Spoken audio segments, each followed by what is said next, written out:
Sorry, is that better? Flipping idiot, aren't I? Right. So, what I did say just then was every time I can't work this out. It's like a mirror. It's the opposite way. Every time I look on camera, my flipping hair's getting thinner. I'm slowly going bald. Right. And the other thing I said was, just be prepared now. We'll have a little chat about bricklayers, something interesting that I want to bring to your attention, something that I've noticed. But because the thumbnail's there's going to be people that'll drop on the live chat later that'll want to talk about it because they won't know what's going on. And we might have to just recover the same topic because I'm only going to just touch on this briefly. It's something I've been noticing though, especially in the comments section. I'm getting, for some reason, I don't know why. What the hell is this? Are we there still? There we go. I pressed something by accident. Yeah.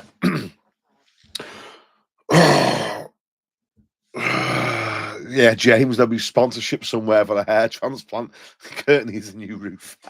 Cheers, James. I've seen a lot of this in the comments section, and it's been mentioned a couple of times just by people in general. A lot of people at the minute have been touching on brickies and how much bricklayers earn, saying they think it's disgusting how there's brickies earning 4, 5, 6, £700 a day and upwards as well, saying it's not right. You know, they shouldn't be earning that much money. And someone put in the comments that I hope Charlie Collison as well doesn't mind me stealing a picture of it. I put bricklayers into YouTube and Charlie was the first fella that popped up, so I thought that'll do. I'll just pinch his picture. So if you watch this, Charlie, sorry about that, mate. I'm just borrowing you because you're a handsome fella. You look good on the thumbnail. But people having a right old bitch about how much bricklayers earn. Now, I want to know what your thoughts on it is. Do you think it's right that bricklayers should be able to earn upwards of £500 a day? Do you think that's a fair deal? Because someone was putting in the comments, wait until all the immigrants start taking the work off them, then they won't like it, you know, and that'll serve them right, and all this sort of nonsense. So I want to know, what do you think? Do you think it's good that they can earn that sort of money or not? I'll tell you what brought it up as well. Me just talking about prices myself, prices of plasterers, and then all of a sudden everyone seems to jump on the bandwagon saying what people should and shouldn't earn, and then banging on about bricklayers, what they should earn. I'll tell you my opinion on it in just a minute. I want to see what you guys say first. Ben Williams, but the bricky has to pay his gang also, surely. Good point. Good point. Fair play to the brickies, don't. That's the seat. Sean Holt is on my thinking here. Jay Luxton, I think if you can earn it, earn it. Steve C. Ricky's can't work every. See, Steve's on it as well. Neil Tompkins, everyone's worth what the customer's willing to pay. Very good point. And if you bring more value to the table, if you're very good at your job, very easy to deal with, you know, then, and you're a good salesman, then you're bound to earn more, aren't you? If people are paying it, why not? Ashley Vince. Nomad, if they're skilled, then yeah. But most brickwork on new builds I've seen shocking. Yeah. Jay looks now, I'm a spread and sometimes earn 400 to 500 a day. Spot on, Jay. David Settle, if they're good, then yeah. So, because a few of you are already hitting on it, I just want to bring out what my view of it was. And straight away, the first thing that strikes my mind is give these guys a break. In the UK, it rains almost every single day. They can't lay bricks when it's lashing down. They can't lay bricks in the frost if it's going to freeze. They can't do it in high winds. I mean, that pretty much rules out half of the year, doesn't it? So, in my assumption, if the brickie needs to earn, you know, £600-700 in a day, let him have it.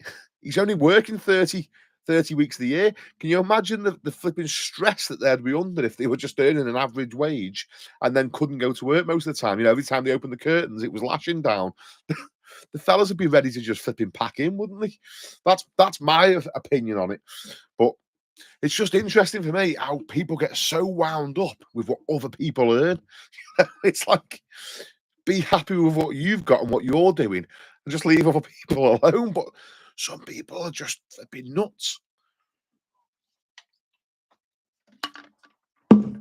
Oh, Matt Ryan, another day spreading with pink SBR and render mesh.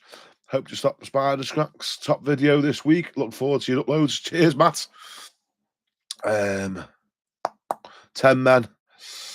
No one in attack. Yes, they earn what they are worth. It's not all bricklayers that earn that top skilled workers. Sean Holt, in the 90s, everyone used to go Germany for that kind of money.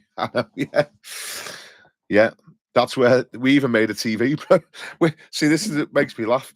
I remember not too long back, everyone in the UK was complaining about the Polish coming over and the Romanians taking all the work. We did it to Germany not too long ago. We even made a TV program about it. I remember as a kid sitting down of an evening, like, you'd watch Heartbeat, and then what was the other one? You'd watch There was like a little row that me mum and dad had lined up for us, and then we'd finish by watching our Friedezame Pet, and then that was it. Then me and my brother had to go to bed.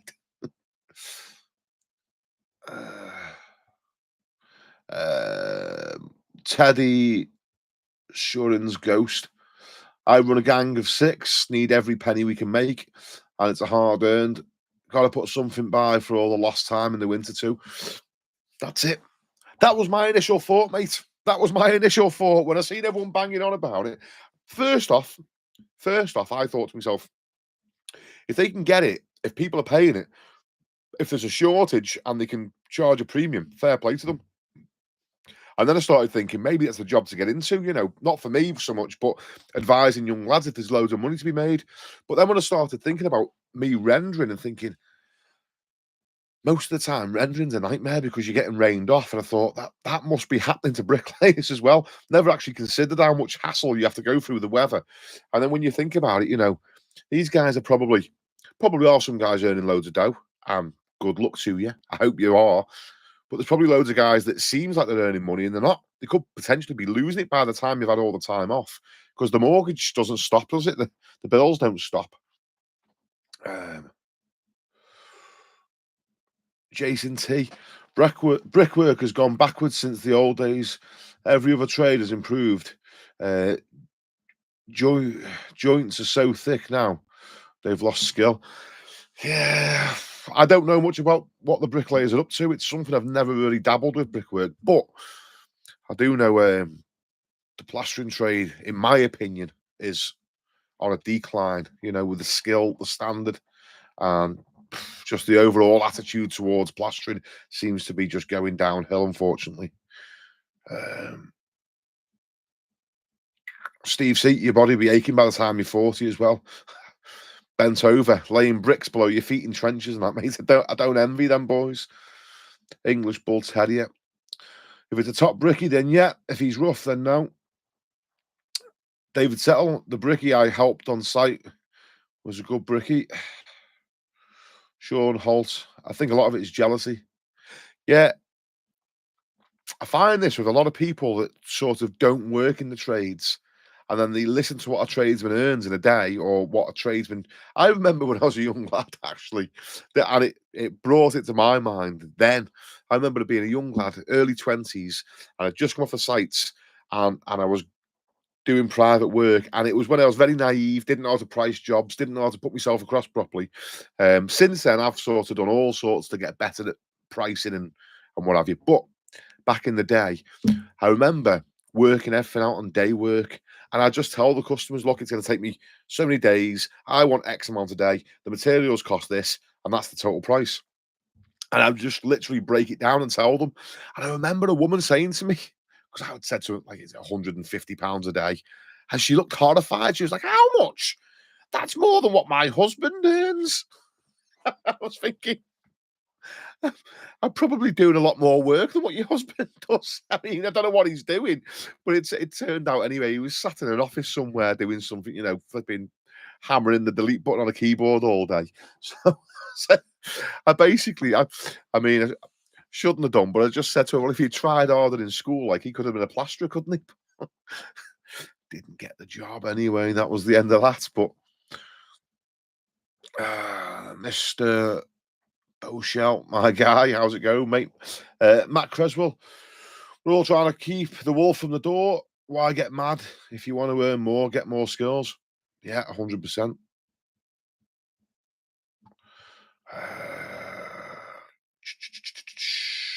Where are we up to here? Louis Finn, hi mate, hope you're well. When's the next video out? I just put one out this morning. Louis, give us a break, mate. I've done quite well. Look, in the last couple of days, mate, I've just gone bump, bump, bump. I'm trying to pop a few out before I have my operation on Thursday. I've got 2 more days of filming on a thin coat job, and then there'll be a video that I'll probably edit whilst I'm sort of after my operation on thin coat render, if anyone's interested in that. I'll put that on silent. That makes that noise every time someone buys SBR. It's makes me feel happy. Let me just, there we go. I won't do that again now. It's quiet. Leo, hi. Can you tell me when plastering under stairs on the angle bit above your head, do I need to scrim it into the vertical wall, not being skimmed at the side? Thanks. Well, I mean, ideally, yes. I would say scrim it and then blend over you to scrim, or you could potentially cut the scrim off, high chance of it cracking, but you know, you could decorator's cork it, maybe something flexible.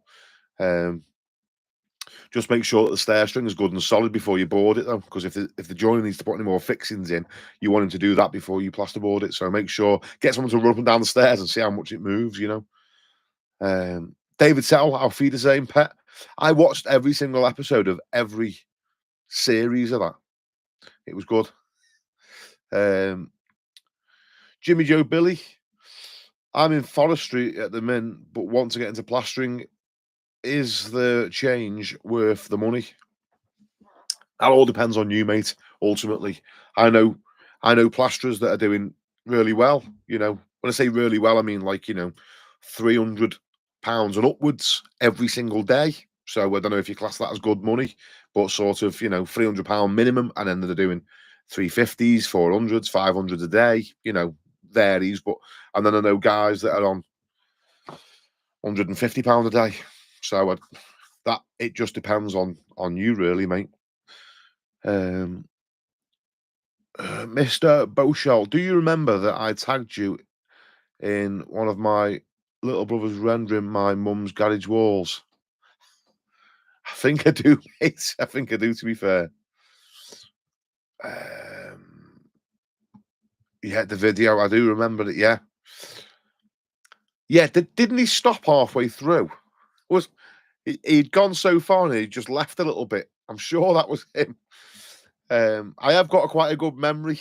People are quite surprised because I do get quite a lot of messages, but I'm sure you sent me a video and he'd stopped and there was a bit more he needs to sort of join into. Mally, Charlie Collison can lay up to 1,000 bricks a day and over 1.3 million subs. He's a businessman. Good luck to him. A solicitor earns £1,000 an hour for telling lies. Yes, 100%.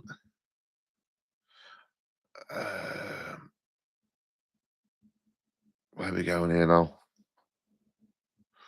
I've done it again. Oh, there we go. Danny Arbuckle, evening, mate. How we doing? The Wandering Mason. I like doing arty-farty stuff. And I'm a vegan. Not surprised I work on my own. All the haters. I watched Cowspiracy once. You probably know about that if you're a vegan. I watched Cowspiracy and that made me want to go vegan for the whole of about a week. I think I lasted about 5 days, mate. I think I wasn't prepared enough for it, so I fell off the wagon quite early on. Joe James, what do you think the max is a plasterer could earn in a year? I don't know, Joe. I don't know, mate. It depends on your setup, doesn't it? You know, some guys have got a couple of lads working for them that they're making money off them, and they're doing it themselves. You know, they're working themselves. They've got lads working for them, and they're good at pricing. They're good at selling what they do, so they're making a tidy little amount. What you're going to get to a certain point is where, you know, as soon as you get sort of like upwards of 85, 90 grand, you get to the point where you're going to go VAT registered. And then what you're going to find then is anybody that does earn over that isn't going to tell you, because they'll be finding ways of not earning that money, if that makes sense. They'll be finding ways to not earn more than that, so they don't have to go VAT registered. So, I mean, I would imagine that plasterers, if they're very good, they could potentially earn up to 90 grand, but then they're not going to tell you any more than that because they don't want to start paying VAT. Jan White, new post on estate agent website. It's got solar panels on the roof and a heat pump. Nice house. Why is it 20 grand cheaper than the previous sale of other houses in the row? Wouldn't have a clue. Not my field of expertise. David Selkirk, have you ever thought about teaching? You would be brill. I like how you explain how to do the job. Cheers, mate. I sort of see it that my videos I make for my little lad. That's ultimately what I have in the back of my mind. The whole purpose of this channel. It all started. It's evolved a little bit now, so I'm not going to, pretend that it hasn't. And now I sort of do try and make content that's going to get more views. I try to, and I try and make it as entertaining as possible. But that is for my boy as well, so that he would potentially watch it. But the idea of it all started was to be able to teach him how to plaster when I'm old, because he's going to be in his prime when I'm in me flipping dinosaur years. So that's how it began. But I sort of see it that I am sort of teaching him through this. So in a sense, if you expanded that, then I sort of see me YouTube as teaching to an extent. That said, to add on to it, I have teamed up with Liverpool School of Plastering, Ben, and he does drop on the chat from time to time when he's not busy. And we've started, I'm just dipping my toe in the water of doing a plastering experience day. So it's not like teaching in college, because it's only going to be for one day and only 6 people at a time. And we've done a day, we set a day up, and it's sold out quite quick. Oh, for anybody that's interested, I've actually put this in the description. I'm glad you brought this up, because it gives me a nice, easy little way to plug me flipping experience day.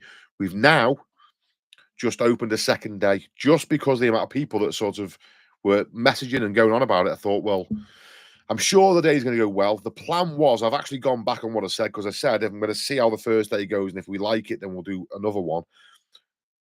I've sort of just, I don't know, decided to do another one anyway, just because of the amount of interest that people have shown in it. So there's a second day, and there were 6 spaces on that, but now there's only 2, unfortunately, because they sort of went quite quick for people that had emailed sort of banging on about it, that they really wanted to do it. So 4 spaces have gone, there's 2 left. So if anybody sees this and they're interested, the link's in the description. There's 2 spots left for the 3rd Saturday in March, I think it is. The date's on the thing anyway. You can have a look at the date. It's on there. I'm just not very good at remembering dates. So I'm dipping my toe in the water, and might be something I really take to and enjoy. I mean, don't know. I'm not. My problem is I'm not very politically correct, so I don't think they'd have me in a college, because sometimes the swear words slip out, and or I'll make little jokes and innuendos and stuff, and I probably end up what it's like these days. Imagine me teaching kids or something. I'd probably end up in jail, wouldn't I, for saying flipping something, and then they just, I don't know. You can imagine, can't you? I don't envy school teachers at all, because I mean, everybody's got a camera phone. Everyone can flipping record you. One teacher loses the head over something and says something they shouldn't, and that's it. The flipping, not only are you losing your job these days, you're going to jail as well.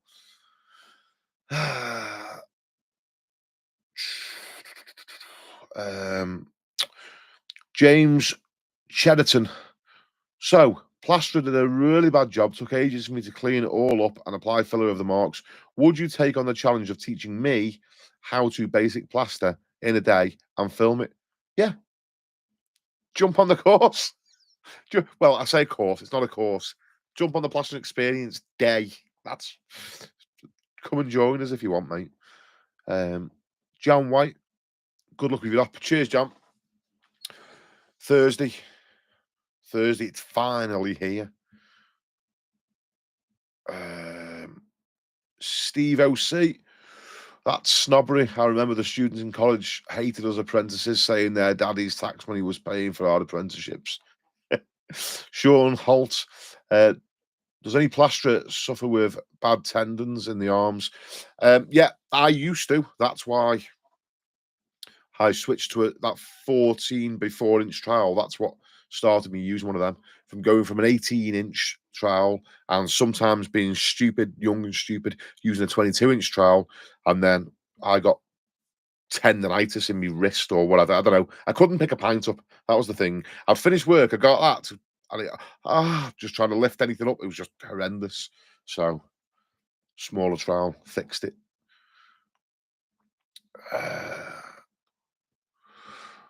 Durag Doom. All the best for Thursday. Hope you get sorted. Love the vids. Cheers, mate. Cheers. I'll be honest with you. I've never been put to sleep under anaesthetic before. So I'm not worried about it. But I'll tell you what keeps crossing my mind. Because I watched the documentary on actually how close to death you actually are when they put you under anaesthetic. Like when they put you under, like literally the anaesthetist he's in control of your life. Like he can just do something, you're dead. So it's I didn't watch the whole thing. I just remember thinking to myself, flipping heck, I didn't realise. It's not like you're just asleep. It's not like they've just made you go to sleep. They're literally holding you on the brink of death. So I'm like, I'm not so much scared, like panicking for me, but I do keep thinking if I don't wake up from this, who's going to bring the lad up? You know, who's going to teach him to be a man? So that's sort of the girls are all sort of grown up a bit now, but that's the only thing that keeps sort of playing from my mind. Josh777, been watching for the good few months. Helped me a lot, mate. Keep up the good work. Cheers, Josh. Thank you, mate. Mr. Boschel, I worked in telecoms building cell sites, and I've lost my love for it. I lost my 11-year-old daughter to a speeding car. Sorry, mate. I'm sorry to hear that. Would you recommend something new to move into? I'm hands-on now. I'm hands-on and 40 now.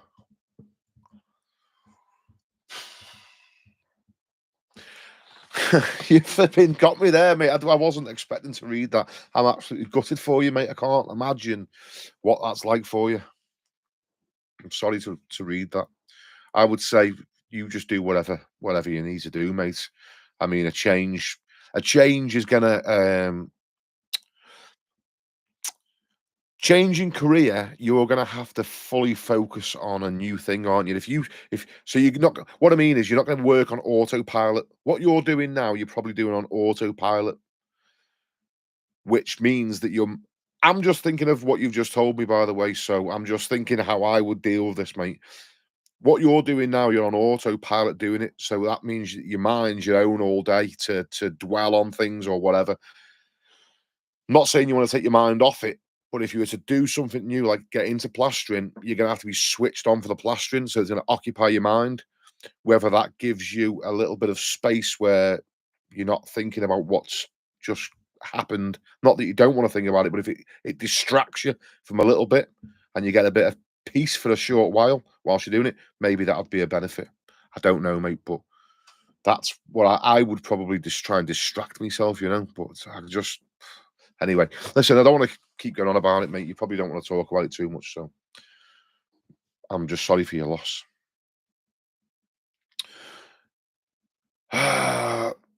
FI04. My name's Trowel Bridge. Okay. Okay. I've lost the comments again now. Flipping, here we go.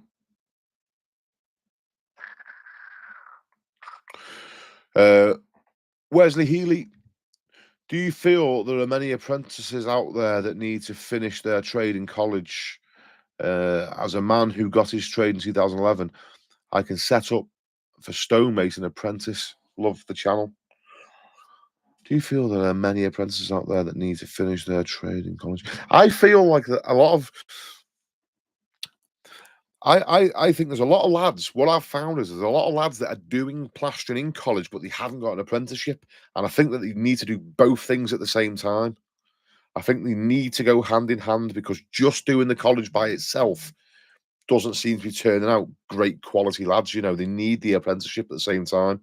But also, I think this was before my time. I never seen this YTS youth training scheme that was around back in the early 80s or late 70s, whenever it was.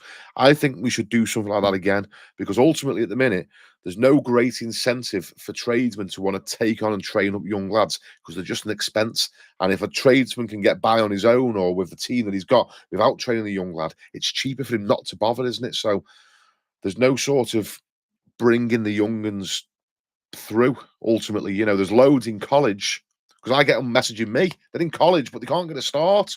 And I understand why they can't get a start, because I don't want loads of kids with me, you know, driving me nuts, losing me tools and wrecking stuff. It makes I'm in a fortunate position where, you know, I make money from YouTube now, so that's quite takes the pressure off a little bit. Like, I've got my nephew with me at the minute, young Reese, lovely, lovely lad.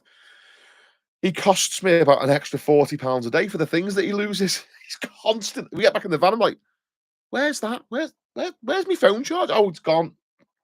On the last job. Where's the bucket trowel? Gone. Where's the washing out brush? Gone. Where's the sweeping brush? Flipping. He left me whisk on a job the other day. I said I wasn't going to keep going on about that. Actually, I did tell him, don't worry about it. It's not forgotten. James actually brought it back for me, thankfully enough. But so you can see why fellas don't want to take young lads with them all the time. But anyway, it is what it is. I think there should be a lot more apprenticeships, but there should be some sort of help from the government, you know, in a swings and roundabout sort of way. If they put the money that they're going to give them on job seekers allowance into giving them an apprenticeship instead, finding, you know, rather than paying people to be on job seekers allowance, to sort of take that away from a younger age and put the money into paying tradesmen to teach them as apprentices. Maybe I don't know. What do I know? I'm only a plasterer, aren't I? I didn't even get any grades from school, so don't listen to me. Ben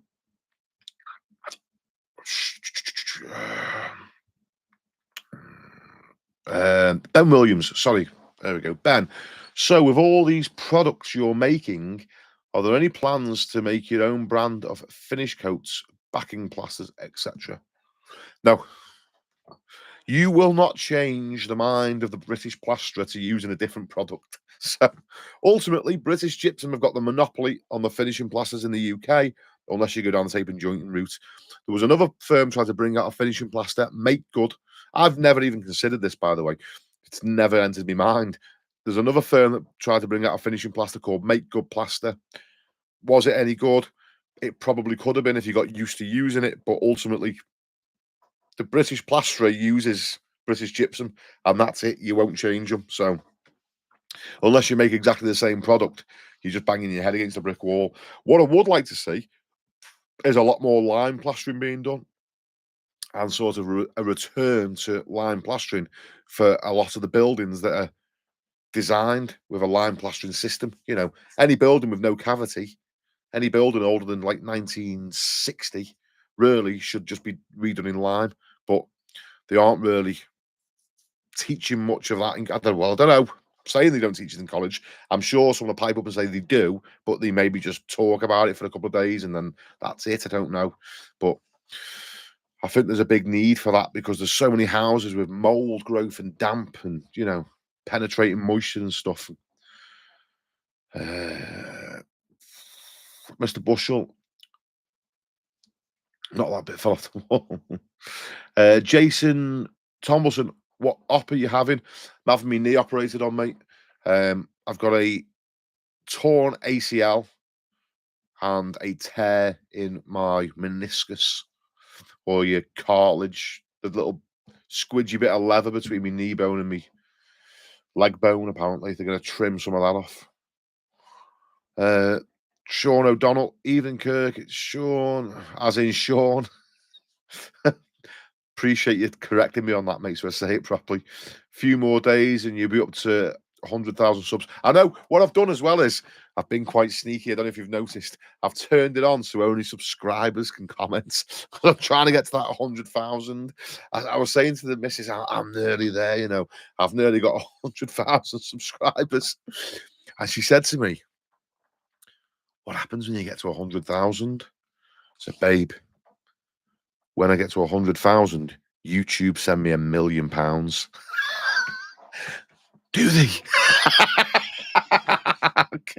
Can you imagine? I said, nothing. The only thing that's going to happen is I'm going to get a silver play button off them so we can put it on the wall and say, there you go. Your dad's a proper YouTube nerd. Flipping. Yeah, she was paying £1,000,000. We're going to be rich.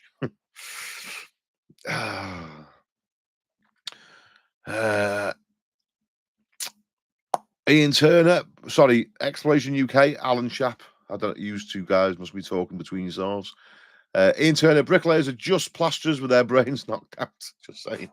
I tell you what, I know some quite smart bricklayers actually. 10 men at the back, no one in attack. That sounds like the flipping generation of today. Was nice to see you and your wife. I hope that bathroom is getting finished off for your beautiful wife. Happy wife, happy life.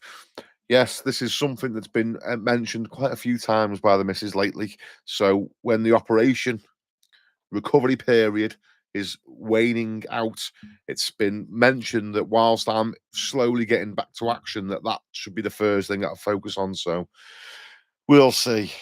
We'll see. I'm sure I need to get it finished. To be fair, it's starting to piss me off as well, but it's just time. You don't realise how much I do less plastering these days, but I've got no time whatsoever. Zero. I'm not moaning, by the way, but you wouldn't believe how long it takes me to edit a video. Some smart kid that's good on computers could probably just pop one out the same quality as what I'm doing in probably an hour. But it genuinely takes me about 8 hours to make a 10-minute video. I am not joking. I have to go through the video, the whole thing that I've filmed, taking all the bits out that aren't necessary, and watch it about 3 times, and it just takes me forever. And as well, my little brain burns out, and I have to go and have a 10-minute rest from it because it's just like, it's hard for me to stay focused for more than 3 hours at a time. So anyway. Dennis Hughes, greetings from Trebert. Trehebert. I don't know how Trehebert. It's an interesting sounding place, wherever you are, mate. Mark Holt. Evening, Kurt. Did you ever shut up, Mark? Peter Lee. Videos to train up your son is a lovely idea, mate. Thank you very much. I'm aware that these comments are from earlier on because I never read the comments fast enough. Thank you, Peter. Senile evening. I like that. Senile evening, Kirk. I've got a bone to pick with you. The lad and I are well into several thousand meters of traditional lime render using staff beads, all cut back with nice bird's beak jointing. Where's the bone to pick though? Evening, Kirk. I've got a bone to. Did I miss a question? Evening, Kirk. I've got a bone to pick with you. The lad and I are well into several thousand meters of traditional lime rendering using staff beads, all cut back with nice bird's beak jointing. Okay. Very nice. I'm going to look for the next comment where the bone to be picked is. Where's B? Kirk, how's the little farm game going? I haven't been on it, mate. I just genuinely haven't had a chance for flipping moons. But seriously, did you ever consider a different career, or did you just fully commit to your trade no matter of the success you might have? Cheers from the US. Yeah, I fully commit to anything I do, to be honest with you. I mean, I'm sort of hell bent on getting to 100,000 subscribers on YouTube, and I've sort of had that in my mind from when I got to as soon as me got to, I don't know, my channel got monetized and I sort of got to 5 or 6,000. that was in my mind. I need to get to 100,000 subscribers. So I think anything that I sort of do, I sort of, I don't know, maybe my missus says to me that I'm autistic. Now, not in the, sense that I can't concentrate or I've got no emotion, because I know I've got friends with autistic children, but just in the sense that I'm like relentless with stuff. So when I was learning to plaster, I've flipping wanted to know everything. Absolutely. I don't know if that's autistic or that's just a, a natural human mind that's inquisitive and wants to master something. But everything I do, I try and be very good at it. I wish I was a lot better at YouTube, to be fair. I wish I was a lot better at video editing. But me sort of concentration and me patience runs out. And after I've done, like I say, 2 evenings editing one video, I just sort of go, that's good enough. Go. But what one thing I've been trying to do is I do it sneaky, right? I make a video, and what I found is the 20-minute video. This is why, if you notice, my older videos are all like 20 minutes, half an hour, some longer. And nearly every single one of my latest videos is all going to be around about 10 minutes. I'll tell you the reason for why. What I do is I make the video as good as I possibly think I'm going to get it. And then I hit play and I get one of my kids to just sit down and I just say to them, "What do you think of this?" Right? Now, I don't say nothing then. I just watch them.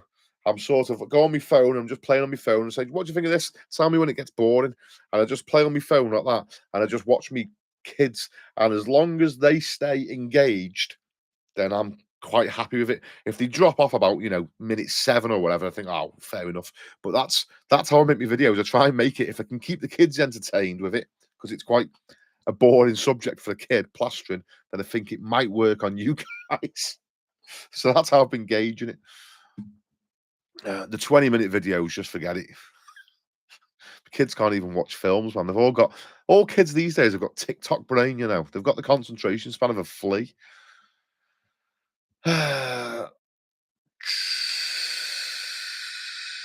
I've seen Senil's bone to pick. Let's go with there. There's a comment before yours. I'm just reading this one for. Oh no, Wesby. Yeah. So Senile, here's the bone that he's picking. Now you're telling young upstarters to cover these beads in duct tape and easy fill, and it's all your fault, fella. Enjoy the beer. No, you're spot on. You're spot on. Listen, I'm gutted about this situation as well. I wish that lime finishing plaster was far more readily available. Somebody had made some sort of breathable primer. So what could happen is we could go into old lime plastered buildings, prime them with a breathable primer, and then skim them again with a lime-based finishing plaster. Now, what's the name of the company? Oh, why's my brain gone dead now? Adaptivate. Adaptivate do a lime finishing plaster that sets in 4 hours. They tried to make the products very similar to finishing plaster, but they don't make a breathable primer, which sort of defeats the object. So I've said to them, that is a hole in your marketing. You need to make a breathable primer for this product so that then I can quite easily say to people, don't reskim it with gypsum, reskim it with lime, go to Adaptivate, get the primer, get the finishing plaster, and away you go. And then we wouldn't have this problem. But as you well know, you can't.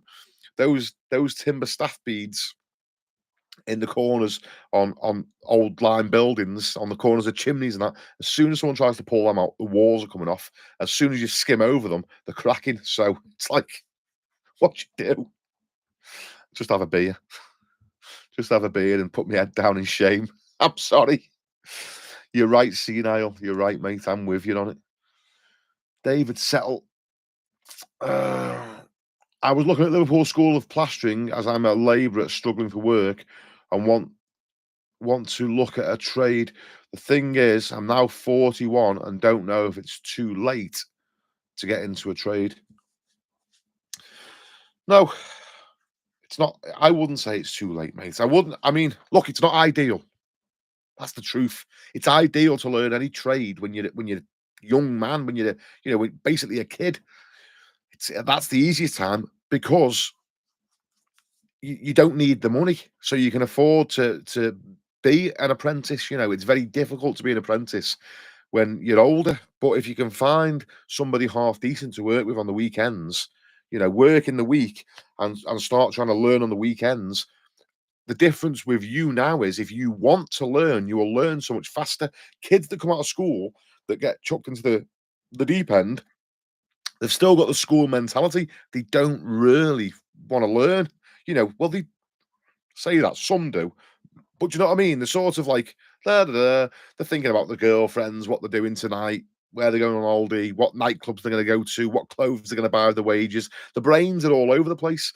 Whereas at 41, if you want to learn to plaster, I would imagine that when you turn up to the job, you are going to be 100% focused, absorbing every little bit of information you possibly can. So you probably find that your learning period won't take as long as a young lad. So I wouldn't say it's too late for you, mate. I personally wouldn't. It's just crap the fact that you're going to have to find a way to earn good money so you can be somebody's apprentice, because whilst you're not a plasterer, you're just taking money out of someone else's pocket to teach you. Someone else has got to do enough work to cover their wages and your wages. If enough skimming, because we don't get paid for mixing it. We only get paid for what goes on the wall. You see, if that makes sense to you, mate. But go for it. If that's your dream, if that's what you want to do, mate, attack. Don't give in. Don't just sit back and think, oh, should I, shouldn't I? Do it. Give it, work 7 days a week for a year and see how far you get. You'd be amazed. It's basically what I've done with YouTube.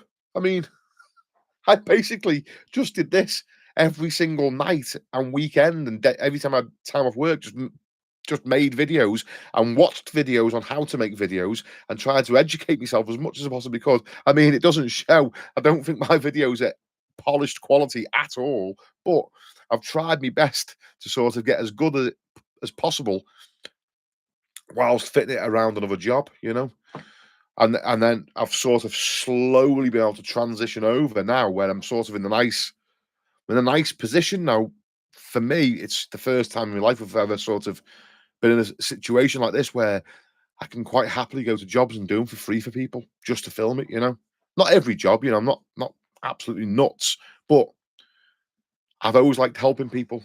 And if I can go now and do a job for, my old fellow always taught me, look after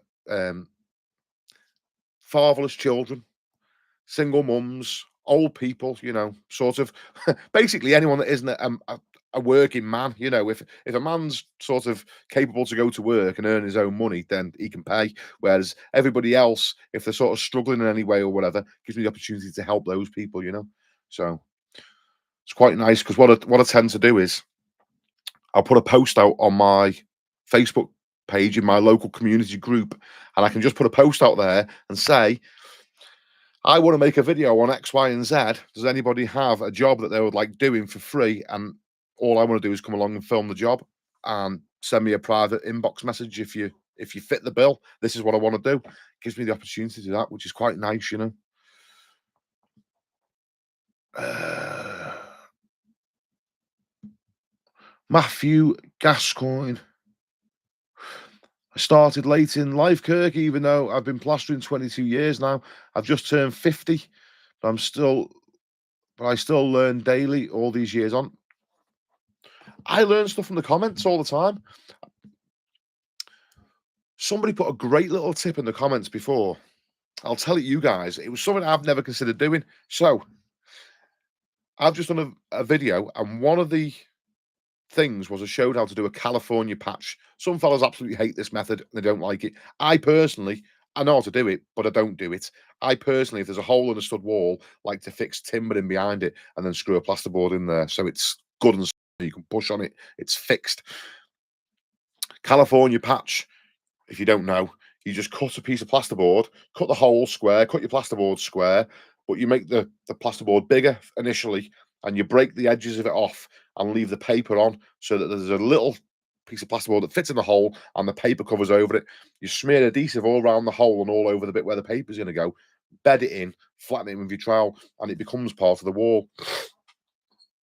Now, I've only ever done them the same way. Somebody else made a very good point. If there's a hole in the wall, get a hole saw and cut out the hole so it's a perfect circle with a hole saw, because you can get them all different sizes. And then go to your piece of plasterboard and put the same hole saw on the plasterboard and cut into it, but not all the way through it. And then once you've done that, then it breaks off. And what you've got then is the hole will fit. The piece will fit in perfect. It's a perfect little fit. And I just thought, how simple is that? If you've got a set of, if you've got a hole saw on your van, which I haven't, but if it did have, it'd be great. I have got them. They're in there, but they're not on my van. But James Sheraton, on it, boss.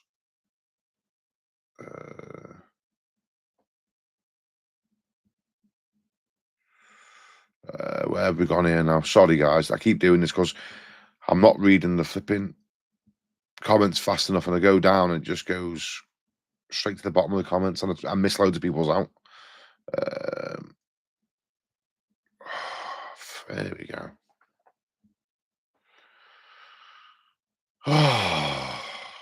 Right. David Settle. Never to old buddy, do it and good luck. There you go. There's your answer. Ben Williams, mate, I've not been in the game. I've not been the same after my first time going under for an op. Literally, my memory is now showing. That's interesting. Thanks, mate. You're making me even more paranoid. Alex Lane, bro, love the vids. I'm a bricklayer at college looking for apprenticeships. Watch all the vids all the time. Thank you very much, Alex. Good luck with your search, mate. Try and get on the building site, Alex. Be the fastest way into the game. Get your hard hat, vest, boots, CSCS card. Go and get all that now so you've got it. And then start finding bricklayers. Don't text them. Don't get your mates to ask for them. If you're a young lad, I don't know how old you are, but don't get your parents to ask. Go and find a good bricklayer and go and ask him in person for the job. In school, CVs and all that, wonderful. Most blokes don't care about that because they want to see you as a person. And if somebody turns up and asks for the job and says to them, listen, I've been out, I've bought this, I've done this, I've got my CSCS card because some fat plasterer on the internet told me to do it. But here I am, I want a job, can I have a start? There's a higher chance that you get a job. What might be a nice little way in, nice little way to get in with them, because these guys don't want to take you on in case you're absolutely useless, okay? That's something in the back of their mind. If they commit to saying, yeah, Alex, we'll give you the start, but then you turn, you're smoking all day or you're on your phone all day and you're absolutely flipping useless, they're thinking, okay, I've got him now. We're sort of committed now. How do we get rid of him? They've got a problem to get rid of you, right? So if you just said to the man, look, let me work for free for you for 2 or 3 days, see if you think I'm any good. They're going to pay you if they're decent blokes. They're not going to rip you off. And if they do rip you off, then don't ever work for them anyway. But, it gives them a nice sort of, okay, there's no pressure in the situation. We'll give him a go. If he's no good, he can just sling his hook. If he is good, then we'll take him on. They'll still pay you anyway if they're anything about them. That would give you I think if you went out, I know if I was a young lad now with the same brain that I've got now, I could have a job today like that just because of how I'd go about the situation. But texting people, hoping that they'll give you a start, it might work sometimes, but it's far better to be there in person, mate. It means so much more. It shows that you really want the work. That's what I'd do. Reggie, wait there a second. Sorry. Itchy back.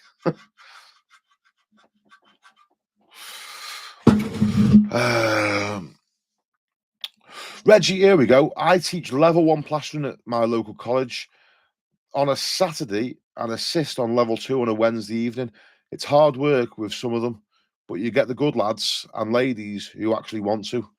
Spot on, Reggie. See, I'll tell you what, could have done with an 18-inch trowel so I could reach me back better.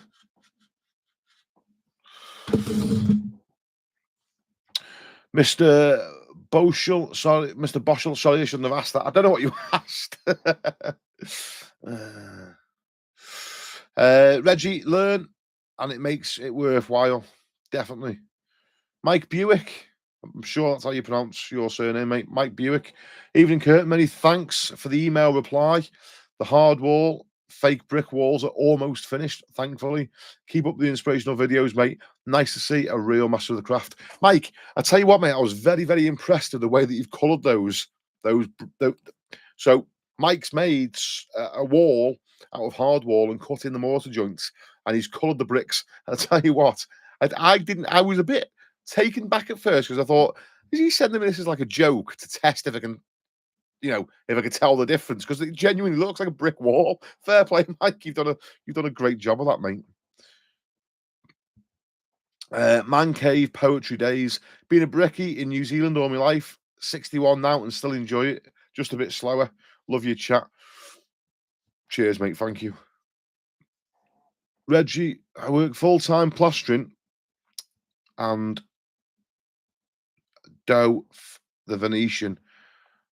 I don't know. I'm sure you're saying, and I do the Venetian as my bread and butter, but teaching at college, just my bit to do for others. Fair play, mate.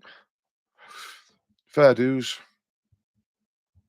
I take my hat off to you, mate, because I can imagine trying to organise men's difficult. Trying to organise a load of young lads must be like absolute chaos. Unless you're good at it. I'm not saying that you're chaos at teaching them. I'm just trying to think of me doing it. It's just be like herding squirrels. Alex Lane, I think most trades will die soon because I'm at college and it seems impossible to find an apprenticeship. I know, mate. I know. There's not really much incentive for people to take apprentices on,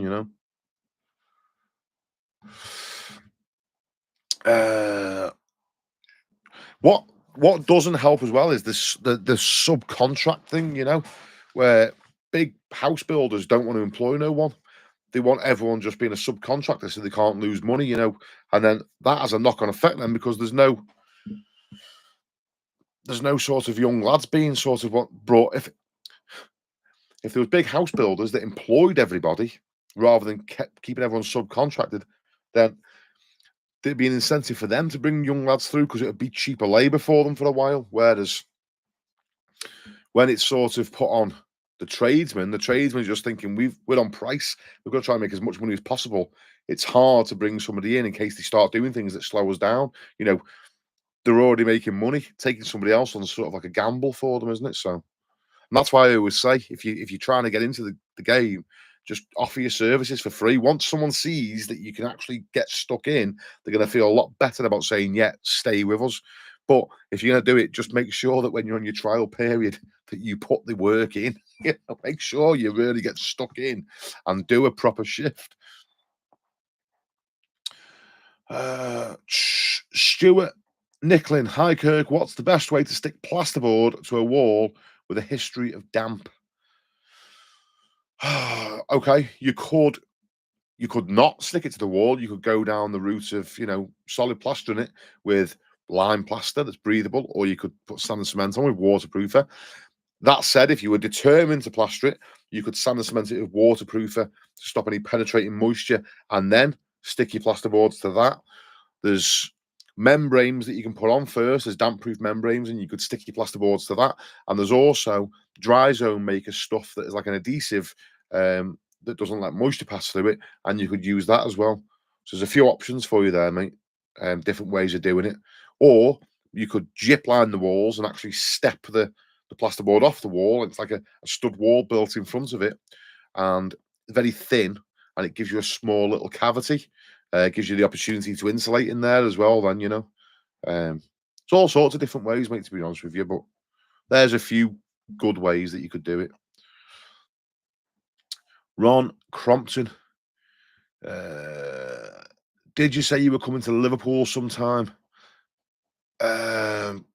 Yeah, I'll be there in March, the second weekend in March, and then the third weekend in March, I'll be in Liverpool, mate. But to be fair, Ron, Liverpool's only up the road for me, so if I can nip to Liverpool in 40 minutes, I'll be there. Ian Turner, the YTS was a waste of time. Young lads used and abused for a couple of years and then let go when the government money ran out. Bring back proper apprenticeships for 5 years. Yeah. See, I don't know, Ian. I'm only going off what I've heard. I know a few lads that started. See, this is the interesting thing, isn't it? I've only got half the picture. I know lads that are plastering now that started on the YTS, but I only know them because they're plasterers. So in my mind, I thought the YTS scheme worked perfectly because I know fellas that are plastering that started on it. But you obviously were around then and know more about it. So there was evidently a lot more people that went through it but didn't become plasterers. In which case, I wouldn't know them then, would I? Because I'm not, they're not in the same field as me. So, yeah, okay, that's an interesting spin on it. And I like the idea of bringing back proper apprenticeships as well, mate. Yeah, I think that's a fantastic idea.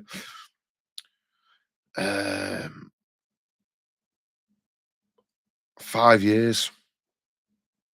Trying to think, 15, 20. Yeah. I don't think I was quite with me dad 5 years. Full time. 18. I probably spent about 4 years just under 4 years full time with my dad, but a lot of time before then, sort of evenings, weekends, school holidays, all that sort of stuff, I don't think I could handle a young lad with me for 5 years. Code is, I'm a plastering apprentice who's passed his level 1 and 2, but not on an apprenticeship currently. I would set that as a goal, mate, to really push to try, and you will learn so much more once you're working full-time as a plasterer as well as going to college, mate. I would really, really set that as a priority. If you want to do well, if you want to earn a lot of money, the faster you learn, the better, because you'll make a lot more money when you're young as well on site. I would definitely try and push to get on with someone as fast as you can, mate. Sparky Joe, Yozza Hughes was an underrated bricklayer.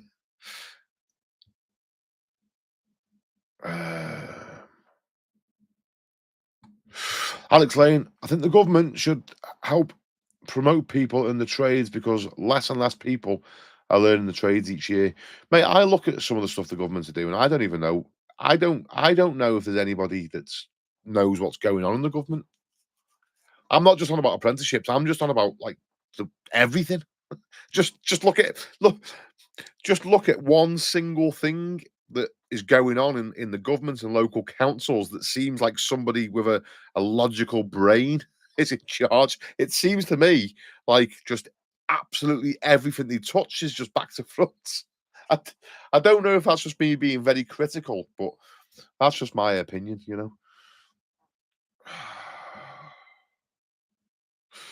John Mitchell. Oh, sorry, I've missed a comment there, guys. Lots of lime plastering in Devon. Good shout. Bit far for me, but good shout. Alex Lane. Trust me, we noticed. My 20 guns. Cheers from Seattle. Fair play, mate. Thank you. Alex Lane, any advice for the bricklayer? I wouldn't know where to start, mate. Only what we've already mentioned, if you're trying to get into the game. Wesley Healy, nice to meet you, and thank you for answering my question. It's a pleasure, mate. I try and read every single comment, every single one. I try and read them so that nobody gets left out.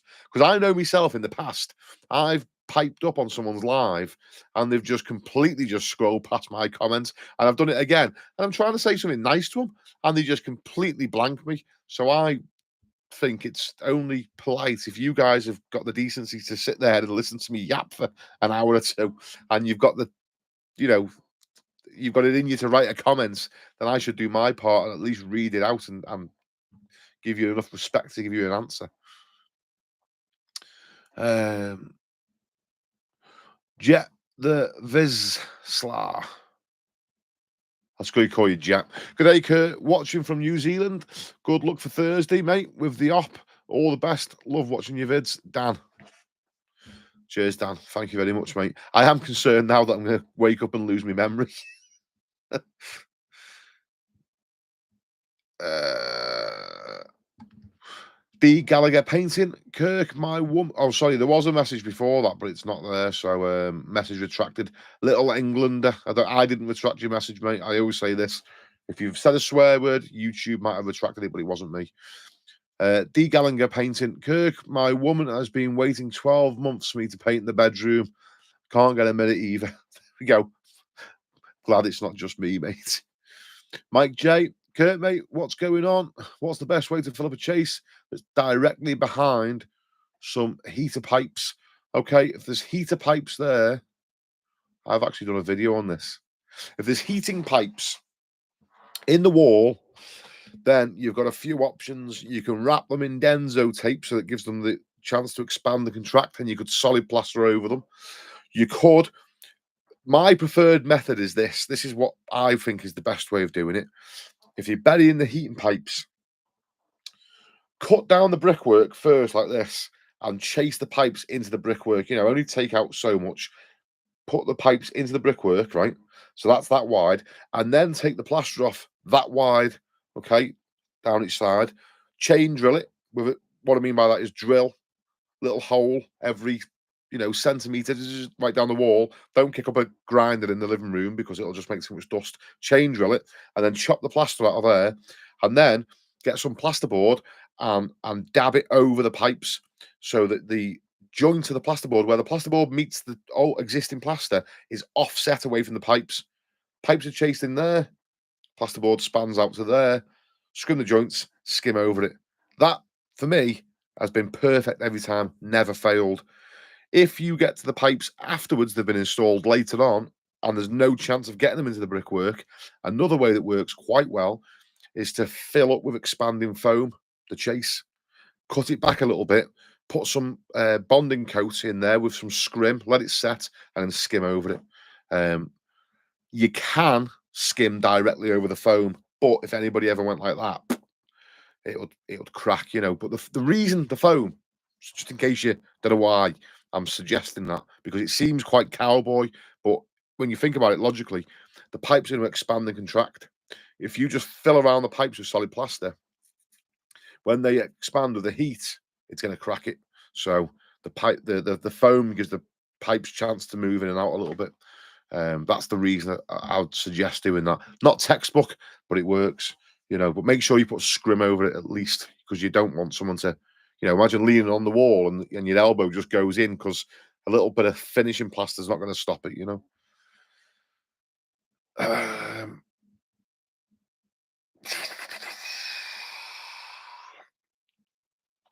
uh, Mark, Mark, get your arse to bed. We need your best work tomorrow. True. I do need to actually get stuck in tomorrow as well. I've got a few loose ends to tie up before Thursday. Autistic my arse. Fair play. Says what he thinks. Alex Lane. What was it that I used to? I remember someone said something, and my dad said, "I've got the cure for ADHD."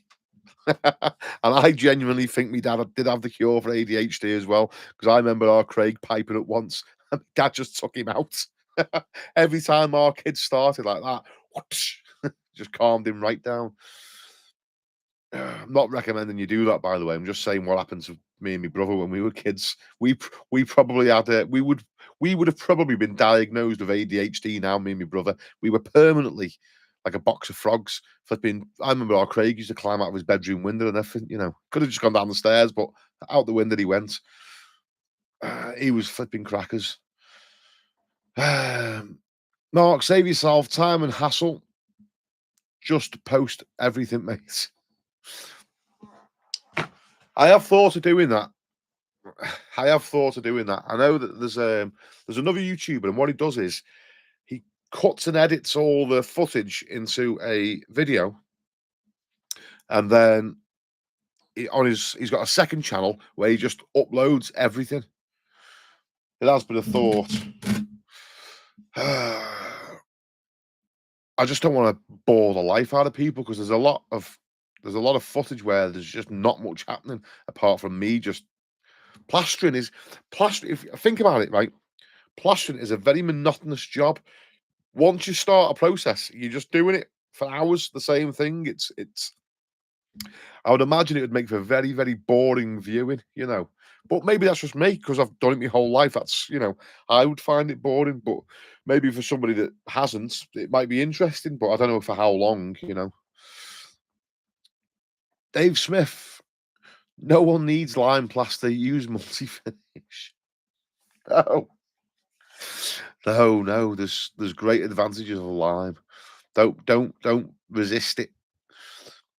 Rebel Golf, is it worth buying a pre-worn Marshalltown over another type of new one for a DIYer? The pre-worn ones that you can buy off the shelf aren't pre-worn, mate. They are. They've been very, very slightly started off, but I genuinely don't think it would make much of a difference, mate, to be honest with you. So just buy whatever you can afford. You know, I wouldn't pay the extra for the pre-worn one off the shelf because in my experience, there's hardly any difference in it whatsoever when you start using it.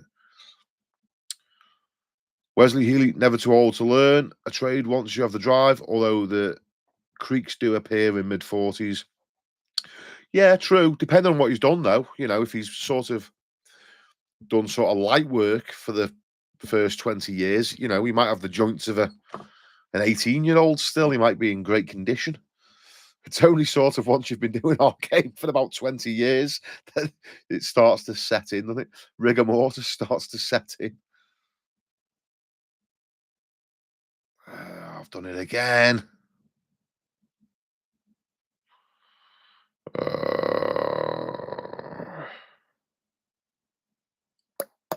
Done it again.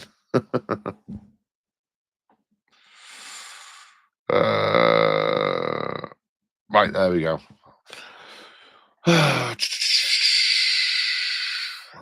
Dave Smith. Here's another one picking a bone. Dave Smith. Oh, yeah. Kirk, a bone to pick with you. Why don't you try normal skim without your SBR on the glass pane as it sticks to glass well anyway? Would be a good test. Okay. I will get another pane of glass and do that just especially for you. After I've had my operation, when I'm mooching around and I haven't got nothing to film, I'll come in here and I'll do that for you, mate. I'll remember to do it because you're not the first person that said it. The whole I don't even know why I used a piece of glass ultimately. It didn't need to use a piece of the test wasn't for the piece of glass. What it was ultimately for was there's always people saying that you can't skim over dry SBR because it's like skimming over silicon or rubber and it'll just fall off. Okay, there's always people saying because I don't just do stuff on YouTube. I don't do anything different. Ultimately, I put the same videos that you guys see. They go onto Facebook and TikTok as well. Just because the more places they are, the more you know. I've already done the work, and I can just get paid off those two places as well. So it just makes sense for me to post them in other places. Now, I get comments, especially on TikTok. There seems to be a lot of guys on there that are convinced that you can't skim over dry SBR. So I always do, but I've never really tested it to sort of, and that's why that test come about. Now, why I used a piece of glass, I don't know. I just decided I had a mad idea. Let's get a bit of glass. I think it was so you could see through it because I knew I was going to hang weight off it, and I wanted to say, look, you know, if it was a piece of let's say for instance, I'd used a piece of plasterboard, then the plasterboard would potentially break when I'm pulling on the plaster. If I'd used a piece of wood, you know, that's difficult because it expands and contracts. And if I maybe use a piece of plasterboard with wood behind it, I didn't want people saying, oh, he's put screws through and it's in the back of the plaster, and the plaster's grabbing onto screws. It's not just so I knew if I just used a piece of glass that people would know that there's no mechanical fixings in there, if that makes sense. There's no way of me mechanically fixing the plaster to the piece of glass. The only thing that can be holding it on is the SBR, which I tried to make sure was very, very clear with tissue paper that it's dry. That was ultimately the thinking behind it. But if you would like to see how well plaster sticks without SBR and with SBR, then we'll do that test for you. Only if you like this now. Hit the little like button there. Just for you, Dave. There we go. Cheers. I'll never ask you to do that ever again, by the way. How cringy is that? Hit the like and subscribe. You flipping muppets. Not you, me. Don't. I'll never ask you to do that, boys. Ian Watson, I want to have a go at plastering a wall that the plaster fell off in patches, but has been painted bumpy. Any advice, please? Get a scraper on the wall first and just scrape off any more loose plaster. Go all over it and just scrape it. Thanks for all the likes. I don't think it does anything, you know. I don't think it's nice to see, but I don't think it affects me getting any money off YouTube, so don't feel obliged to do it. I'll scrape any loose plaster off the wall, seal it well, because if it's come off a back coat plaster, that's going to be bone dry. So seal it well. SBR, in my opinion, is the best thing to seal it with. Give it a good solid coat of SBR. Leave it for at least 6 hours to really cure, and then have a go at skimming it the day after. Miss Fawkes. At 35, I had a full-time job in engineering on shifts and went and helped mates in the trades to learn as much as I could. Fair play to you, mate. How did you get on?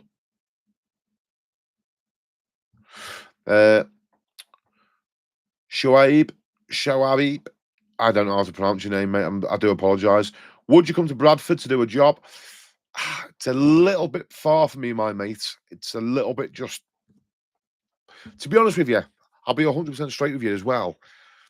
Currently, I'm not really even taking on work locally. I just want to do the jobs that I can make videos with. So people are phoning me locally to do jobs. As you can imagine, I've worked in the area my whole life, so I'm constantly getting messages and phone calls for work. But I'm sort of trying to... I need to sort of focus on making the content that I want, you know? So I'm not currently looking for work, to be honest with you, mate. So don't want to sound, you know, you never know. Situation could change. My channel could just completely crash one day. YouTube could kick me off or anything, and then I'll be desperate for work. And in that case, mate, I'll come back to this video and I'll be sending you an email. Poo pot, late to the party. Opal's well, Kirk. I loved your last video in the leisure centre on patch plastering.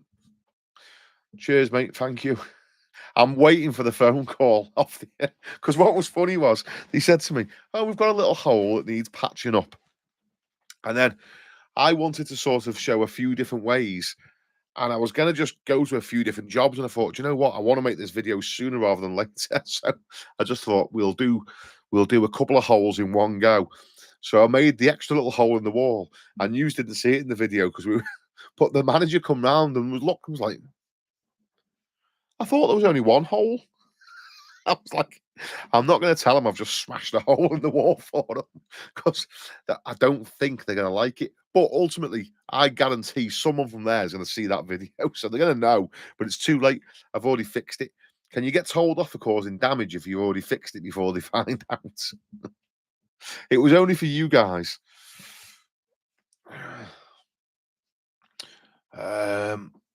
Jet, you can slow the comments down, Kirk, so you can read them.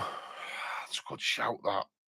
It's a good shout, and I would, but I like people to be able to comment when they want, and I know it takes me a while to read them, but if you've got something on your mind and you want to say it, I'd rather you say it rather than me take forever, you know, because I will read it. I will get to it, whereas I think of some things and then I never get round to saying it, and then I wish that I did. So, David Pugh, need some advice. Got to dab plasterboard to internal gloss painted brickwork piers. What preparation is needed to avoid paint removal? SBR, render grip, etc., etc. Paint is firmly attached to bricks. SBR would work. I'm not trying to sell you SBR. To give it the best chance possible, I would probably use a grit. I personally don't use grit for skimming because I don't like skimming over it because it's thick. So that's why I just prefer neat SBR by itself. going out when you're dabbing, that doesn't matter. So a grit, I think, is going to hold adhesive better than just SBR by itself. Although you did see how well the SBR sticks plaster to glass, so it'd be fine. I'd probably use grit though, just to be even safer. Mark just wondered if skimming a ceiling that is just wondering if skimming a ceiling that is painted, do I have to put stabilizing solution on? I don't think the ceiling is Artex, but it's dimpled, and I don't like the textured ceiling and want it flat. All right, Mark. The only instance that I use stabilizing solution, mate, is if you rub it and it leaves dust on your hand. So scrape the ceiling first and get down to, the first layer of paint. If you find lime wash paint or chalky paint, or if you find really dusty Artex, then potentially stabilizing solution would be the best way forward first, and then seal it with SPR or blue grit or PVA or whatever takes your fancy. I personally would pick SPR and then skim it. But the stabilizing solution is only to consolidate the chalky background. That sounds like I'm a full-on nerd. If it's dusty, it stops it being dusty. That's all it's for, mate. Chris, hi mates. What do you think about putting boards on with Instastick foam? Fairclough. I've tried the foam in a can for dabbing boards on, and I've got mixed opinions on it. Right, I've tried the foam in a can adhesive because certain jobs, it's just how much easier is it to go and get a tin of foam out of the van rather than a bucket, a whisk, your washing out bucket, your water bucket, your bucket tray, all the nonsense that you need to mix up, half a bucket of adhesive to stick one board on. A tin of foam is just a pleasure, isn't it? Right, but it hurts me. It hurts me conscience inside because I feel like we're not real plastering. This is fake. So take from that what you will, In certain situations, it's a lot easier. But the job's actually more difficult with it. So when I dab a board on with adhesive, it's very, very easy to level that board and straighten it and get it just how I want it. The foam, the boards are flapping round a little bit. You've got to keep checking them, adjusting them. You can stick them in place. You make sure you go back in the 2 or 3 minutes later and check it's still there, because if it moves a little bit, it doesn't take long and it's set, and then you can't move it, which I've also experienced. Pain in the backside. So it's not the easiest stuff to use if you're a beginner. If you're an experienced plasterer, you're probably going to prefer adhesive, but you will feel a bit of a cheat using foam, but can make your life easier. I think as well, there's probably no regs on this yet. There's probably no reg. Maybe there is. I don't know. I've never really checked, but something to consider. If you do use foam, I would recommend that you put 2 mechanical fixings in the plasterboard as well. 2 screws, mechanical fixings. Otherwise, that's what it says on the flipping data sheets. Put 2 screws into the wall, solid into the wall, because if the building ever catches fire in the future and little Mrs. Jones is trying to escape and the fire is heating up the back of the foam on the plasterboards and the foam decides to melt or goes on fire itself, the walls are going to be falling in. Can you imagine how horrendous that would be? A young family trying to escape with a baby and the flipping walls are collapsing in whilst the house is on fire. So definitely put 2 screws solid into the wall so that can't happen. They advise you to do that with all foam back plasterboards and polystyrene backboards, just for if the foam melts,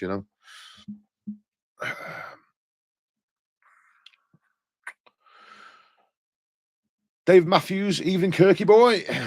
Cheers, David. B Gamble, how many days a week you work? My work now is different, but I've always been a 7 sort of day. So plastering, I used to work 6, 7 days a week. So if you want to find balance, I'm probably the worst person to speak to. I'm probably the most unbalanced person you'll ever meet. I've become obsessive with things. So, and my biggest problem has always been a struggle saying no to people. So I've always ended up sort of booking in 4 days work I ended up doing 6 or 7, or letting people down. One of the, which isn't fun when work starts piling up. So I've usually been a 6, 7 day a week at plastering. Now doing this sort of stuff that I do with the still plastering, making YouTube videos and stuff that I do with the sales and marketing group of lads in there, and the stuff with the SBR and Plasterers Blend, that I probably, if you counted the hours, do about 8 or 9 days a week now. But it's different work for me. It doesn't feel like work. Sat down doing this. This is ultimately work for me. It's like helping my YouTube channel grow, and this little live, it doesn't create a lot of revenue, but it'll create a little bit of money for me. So ultimately, this is like work, but it doesn't feel like it. It's not work. I'm just getting paid for what I enjoy, which I think I've like finally found the key. I've got it in the end.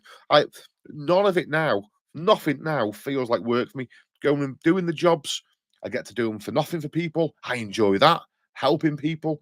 I'm filming it. It's fun. I edit the videos. It's fun. Everything. I'm sort of enjoying the whole process. The only thing I'm not enjoying, being 100% honest with you, is the end of year now, sorting everything out with my accountant for the tax man. This it's an absolute nightmare. It's a minefield. Flipping absolutely. Oh, I don't want to go into it too much because you don't need to know the ins and outs of everything, do you? But it's absolutely nuts because I've got to basically have different companies for things, because otherwise, if you lump them into one, it's just the VAT is a bit of an issue. That's all I'm saying. So everything has to be sort of separated and kept in a nice, neat order, which for me is very difficult. I've never kept receipts in my life. All I usually do is just say to my accountant, there's my bank statements, you figure it out. And now I've got to start trying to be a lot more organized with everything. So,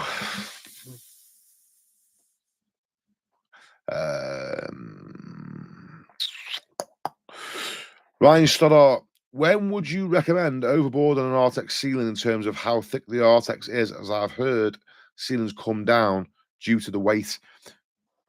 Yes, right. The reason they come down due to the weight is not so much because it's so heavy.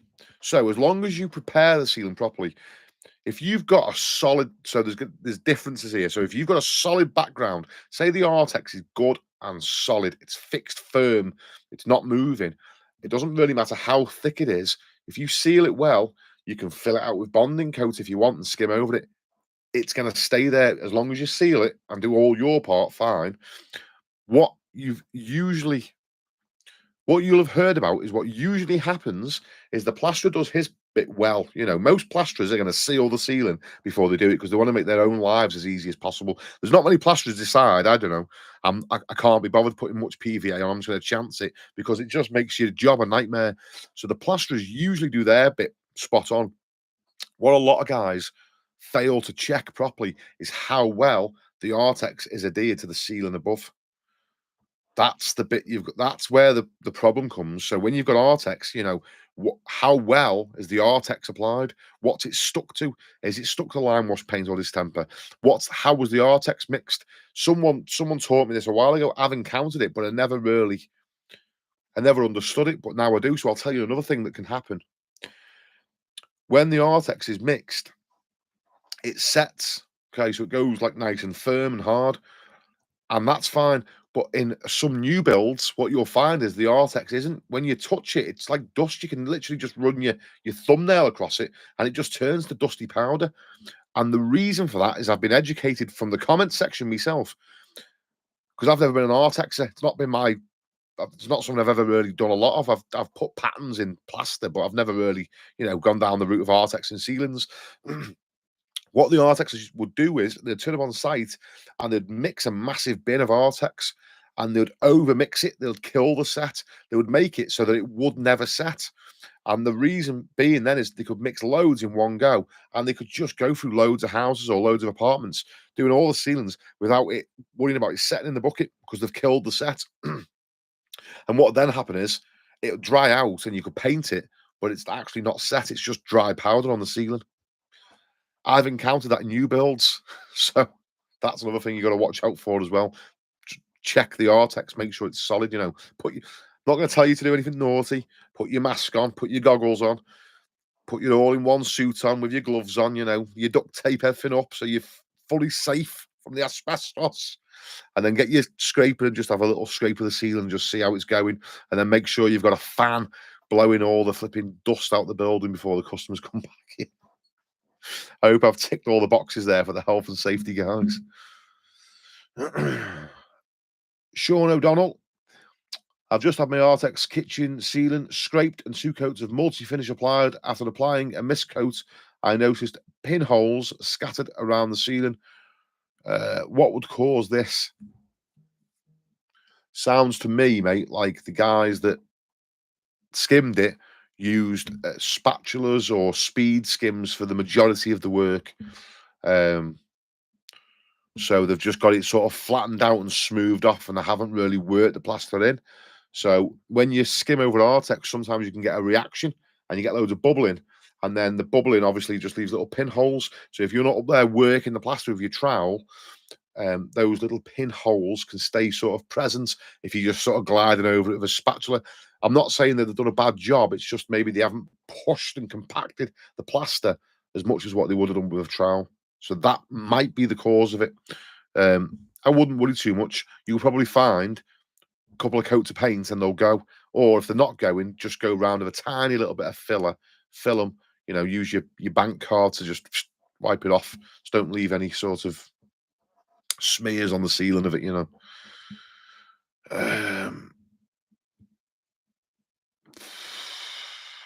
Funky Gorilla. If you could ever do your life over, would you pick another trade?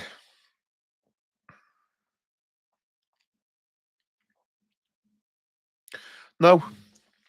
Do you know what? To be fair, I've enjoyed plastering. I do enjoy it. I still like it now. It's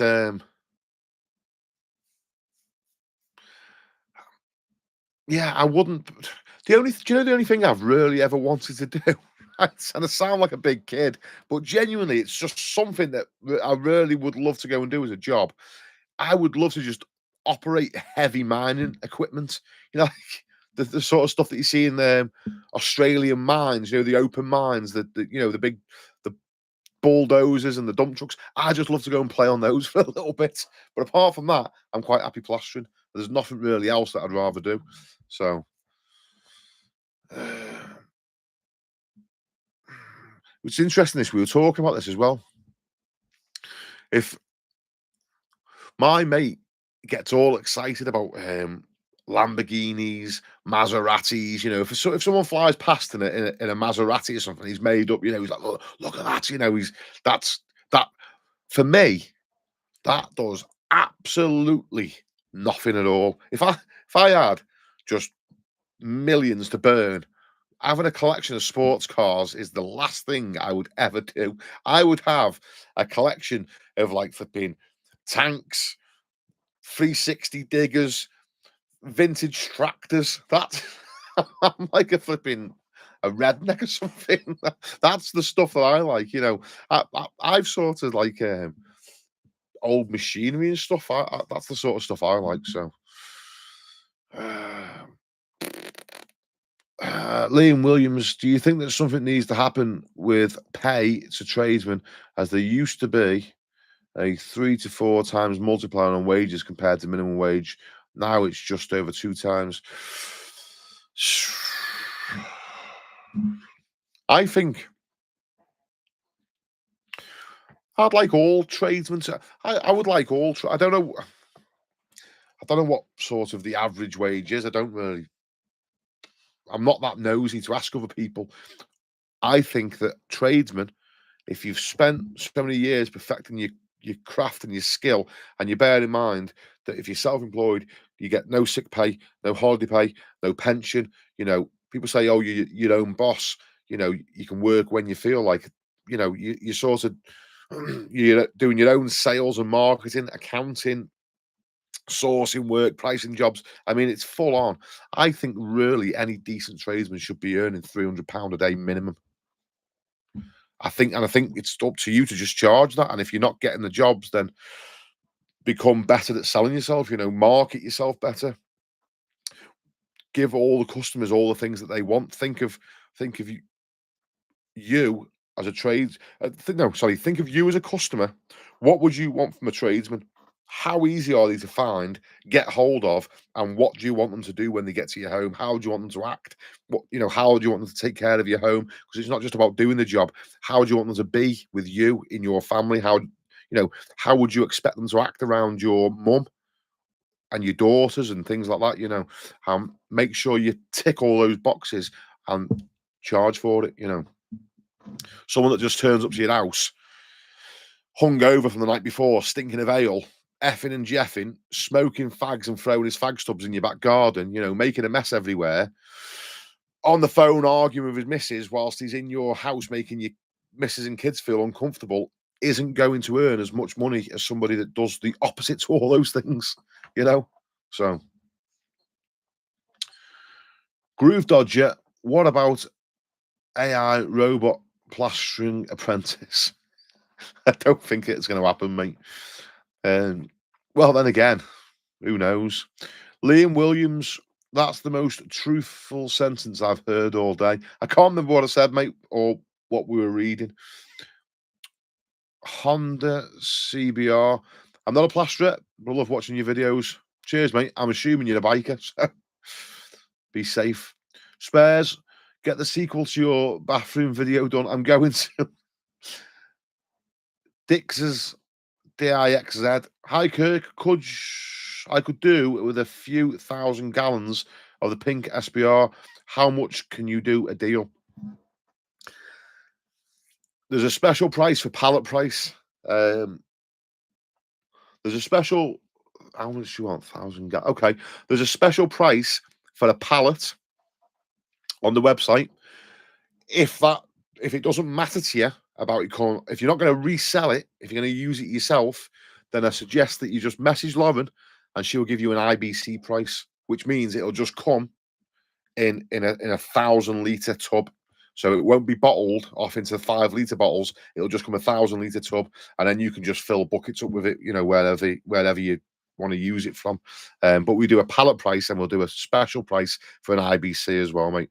And I think the IBC price, if you can take an IBC, you'll be made up with it.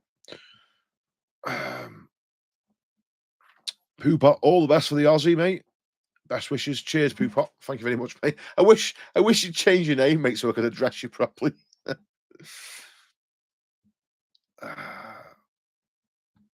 Here we go.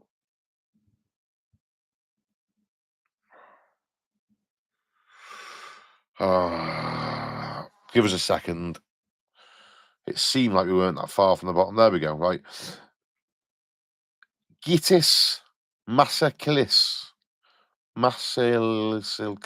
I reckon some of you boys put these names on for a laugh, don't you, just to see if I can read them. Hi, Kirk. I'm doing a DIY job on the house and I'm struggling to get the plaster flush and even. Any tips to share? Thanks. Right, this isn't the traditional way of plastering, and there's a lot of people that wouldn't like this, but if you are a DIYer and you're not going to be a plasterer, then we can give you special permission. Get yourself a speed skim. First coat it, skim it. Second coat it, speed skim it. That will make it a heck of a lot flatter and easier for you to get flat and troweled up. If you're still struggling after then, you could also get a sponge float. Oh, flipping. I hate people that sponge float, but it does make your life a lot easier if you're a beginner. So you would first coat it, speed skim. Second coat, speed skim. Flatten in with your trowel. If it's starting to firm up and you've got lines, dip the sponge in loads of water, rub on the wall, keep dipping it in water, rub all over, give it another trowel. Don't touch the sponge then after that. Once you've sort of done it once, you've got to sort of leave it there, and then away you go.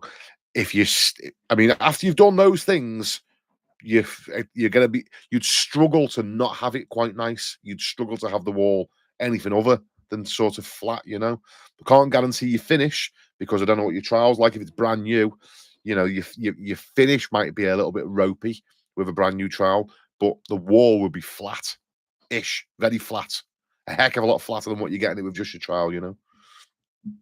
That said, if you're trying to learn to plaster, then I wouldn't recommend you learn that way because the sort of frowned upon. They're like, it's not the best practice to do that, but it's going to be a lot easier to get a nice job that way as a beginner.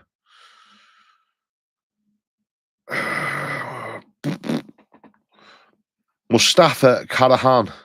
Kirk, do you think it's fair that plastering is one of the lowest paid trades? And I'm not just putting boards. I feel like that's probably one of the fastest ways to get money out of our trade. That's over plastering. Yeah, do you know what? It's like anything though. It can be a low paid trade if you're sort of doing low paid jobs, you know. So it's like anything. There's going to be low paid bricklayers, low paid painters and decorators, but if you sort of get very good and really strive to do top work and work for top end customers, then it won't be low paid, you know. It's like anything in life, mate. There's low paid solicitors and high paid ones, you know. There's doctors that haven't got a job and there's doctors that are getting paid a fortune. So Lewis Marsden, even Kirk, I hope you've had a good week, mate. Sorry, Mustafa, just to go back to your question as well. I know lots of plasterers that aren't low paid, you know, so I don't really sort of focus on the low paid ones. The guys that I sort of all know are all doing fairly well, you know, not really complaining much about it. So I don't know. I think you get more of what you dwell on in life, you know. Sounds like a bit of a crap answer, that doesn't it? A bit of a scapegoat answer, but just concentrate on being very, very good at what you do and marketing yourself very well and try and get better work. And then ultimately, if you're pricing the jobs and it's low paid, it's your fault, you know. Price it better, ultimately, mate, you know. You won't make loads of money working for somebody else. It's just how business works, you know. If you're doing a job for somebody else, they need to make money on you. That's how business works. If you want to make the most money, you need to be direct for the customer.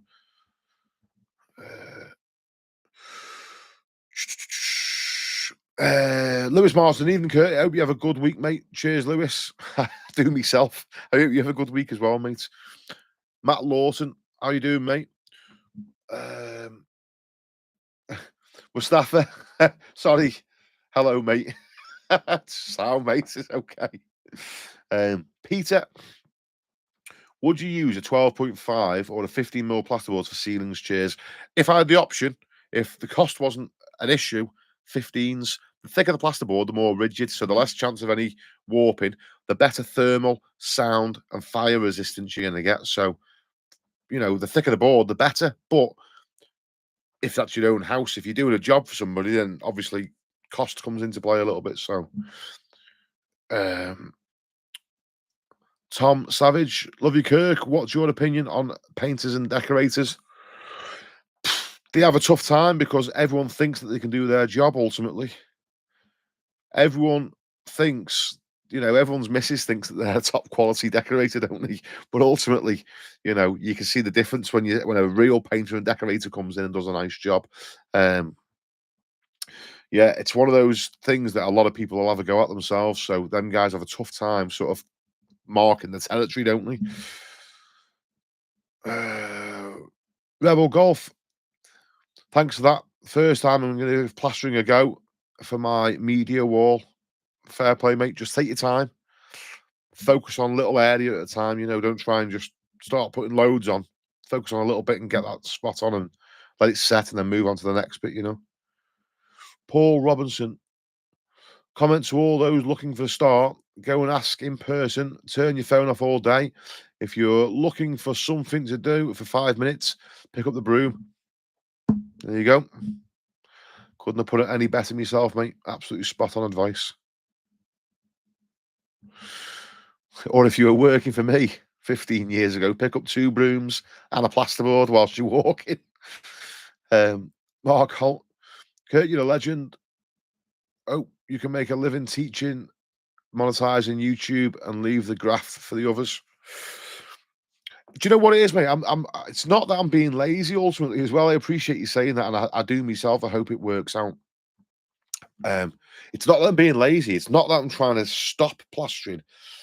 It's just I get a run of the same type of work, and it's not good content because it's the same stuff, you know. So it's not that I'm trying to get away from plastering as such, because I enjoy doing it and I enjoy meeting new people. It's just I want to pick and choose the jobs that I'm doing so that I can pick the jobs that I want to film. You know, I literally wanted to film how to fix a hole in a wall. I literally want to film a video on how to do thin coat rendering, that which is what I'm in the middle of doing now. And then after that, I want to film some skimming jobs, you know, and go back to just doing some basic skimming of walls and stuff. So, you know, I'd like to go and do a load of sand and cement work, floating work. So I want to go over to Ireland and see Mark Neeson and do some floating with him. I want to do some more pebble dash jobs. Never get asked for it, so I need to find some so I can make content on how to do pebble dashing jobs. And I want to do some running in situ, some lime work, all these things that I've got in my head that I want to do that will make great videos for the people that are interested in it. Might not get the most views because not everybody on YouTube looking for plastering wants to know how to, you know, run something in situ. But there's going to be guys out there that would want to see it. So I want to make videos for them as well. So there's a lot of stuff I want to do, but so I don't want to not plaster. I just want to do the type of plastering I want to film, you know. That's what I want to do. What you want and what you get's two different things, though, isn't it?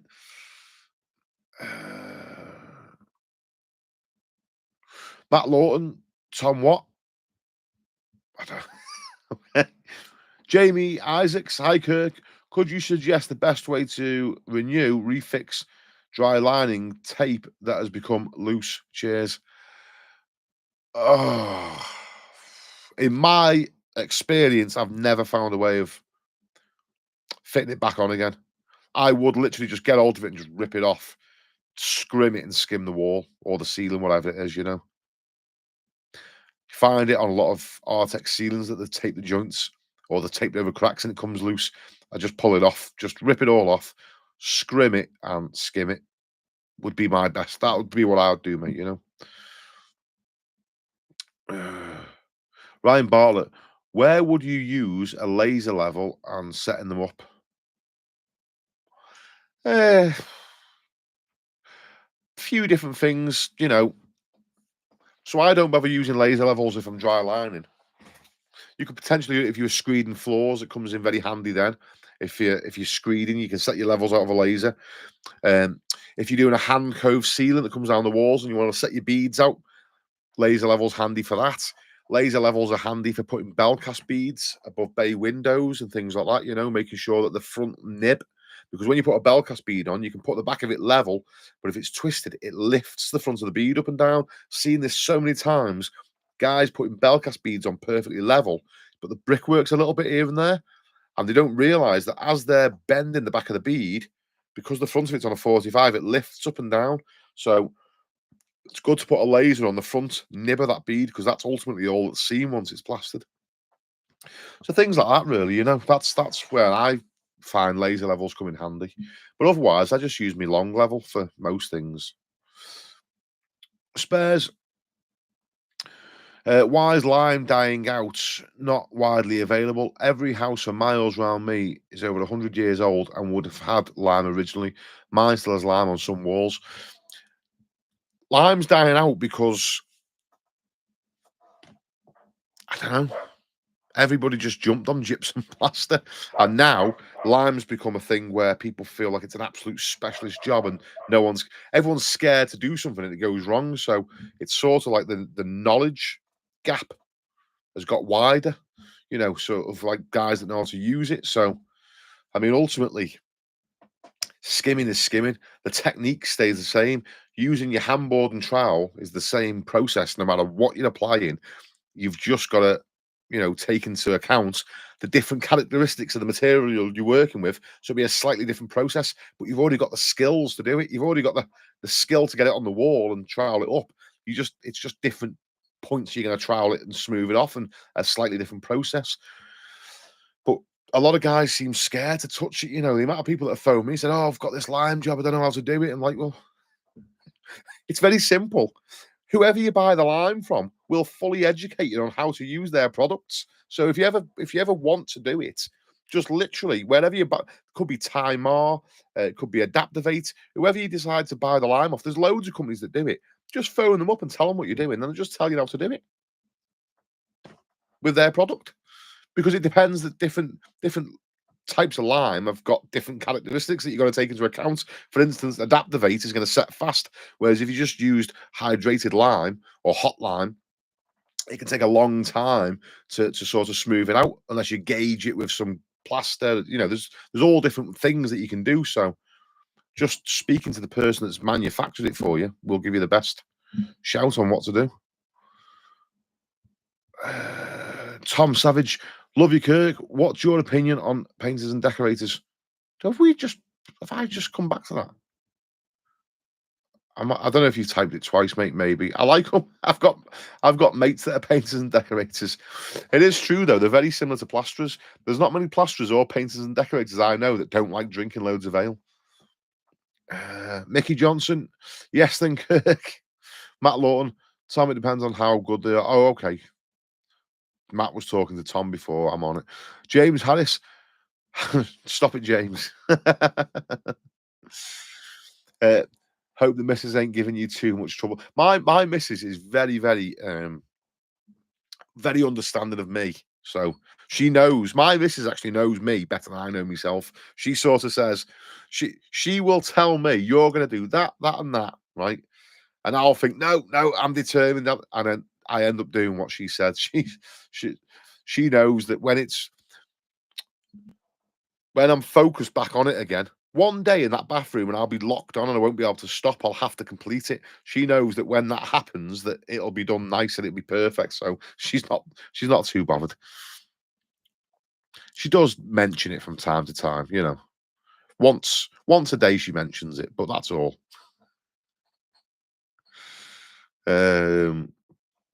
Yeah, Matt Lawton. Tom, what's your opinion on plasterers? We don't want to know what his opinion is, Matt, just in case it's something bad. Mikey Johnson, where are you based, mate? I'm in a beautiful little place called Ellesmere Port. If you were to look on a map, you've got Liverpool, and you've got the little peninsula that sticks out, and then I'm basically the bottom of that. So Liverpool and Chester, sort of central to it. Reggie, be nice to see the second. What? Can we just do us a favour and just shut up about the bathroom? Tom Savage, mate, I like him, mate. I just want to see what Kirk says about deckies. Yeah, I like it. I don't class people as a whole. I know some decorators that are idiots, and I know some decorators that are sound as a pound. So I don't sort of lump them all in together.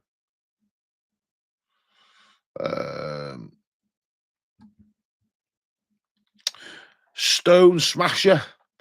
We tried to tell you, plaster guys, mud was for laying stones or brick, but no, you guys just kept playing with mud. Look at you now. Mickey Johnson, Tom, I'm a painter, mate. I'd say they're amazing. Anthony, 1984. Evening, Kirk. Evening, everyone. I hope everyone was good. Nice one, Ants. Tom Savage, Mikey, me too, mate. I'm hoping Kirk ain't one of them that says if you can. No. There's a vast difference between a good painter and decorator and your average DIYer. I've seen painters go in and the finish that they get, the cutting in, that's what sets you apart. And it's not just how neat it is, it's how fast they do it as well. Groove Dodger, hi, have you any experience with green glue for soundproofing, sticking boards together, etc.? Recording studio? No, sorry, mate. I've never done it. I've used all sorts of different soundboards. We've got sound block boards, but I've used specialist boards in the past that have got rubber matting stuck to the back of them. They were absolutely horrendous to work with. Weighed a ton. Sound block boards with rubber matting stuck to the back of them. Acoustic rubber, apparently. I don't know what. I think someone's just found some rubber and just said it's acoustic, you know, because it just seemed to me like a big. Remember when you were in school and you'd jump on the blue mat, you know, when you go on do your balancing beam and they put a blue mat down. It was like that, but heavier, stuck to the back of a plasterboard. Absolutely ridiculous trying to cut it. That's as sort of close as I've come with the acoustic side of things, you know, apart from using Rockwell acoustic insulation. Mark, thanks for the advice and for the pink SBR. Great product. Used it and very impressed. Would not go back to PVA. Cheers, Mark. Thanks for the support, mate. Mikey Johnson. Tom, no, big up Kirk. He respects every trade. Lovely guy. Cheers, Mikey. Everyone deserves respect. Where are we going here now? Just done it again. Bear with me, guys. Just right,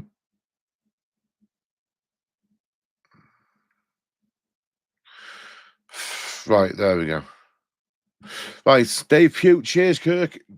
Grit it is. Maybe a couple of mechanical fixings for extra peace of mind. Yeah, just don't weaken the steel. But good shout.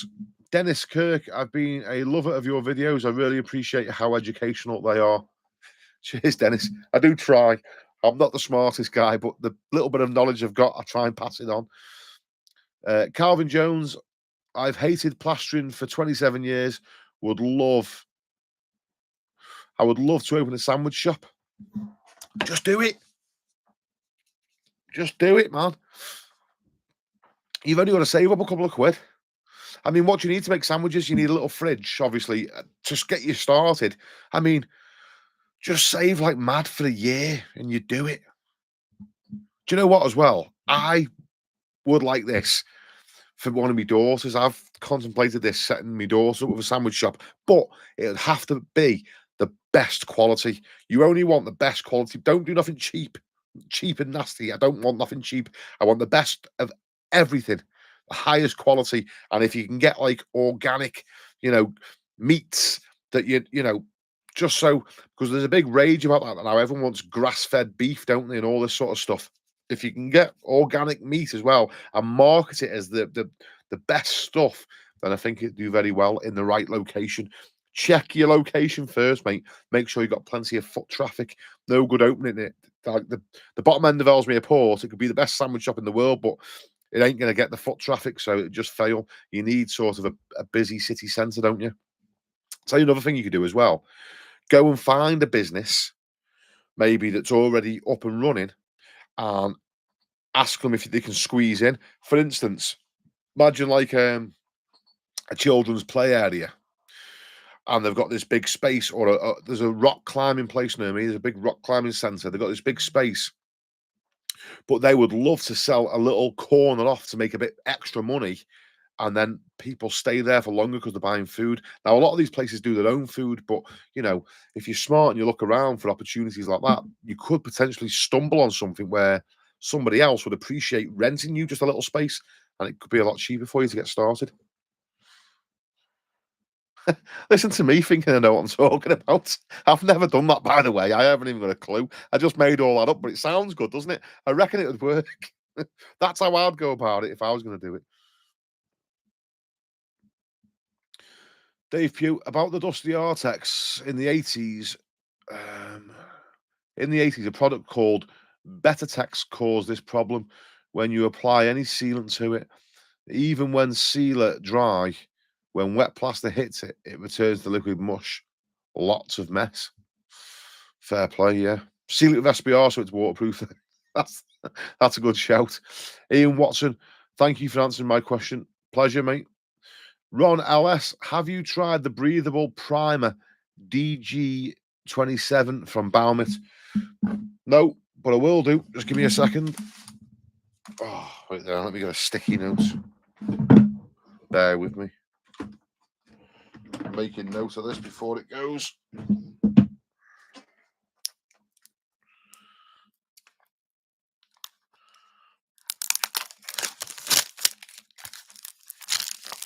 I'm just holding this higher so you can see what I'm doing, so you know I'm busy doing something, not just farting around.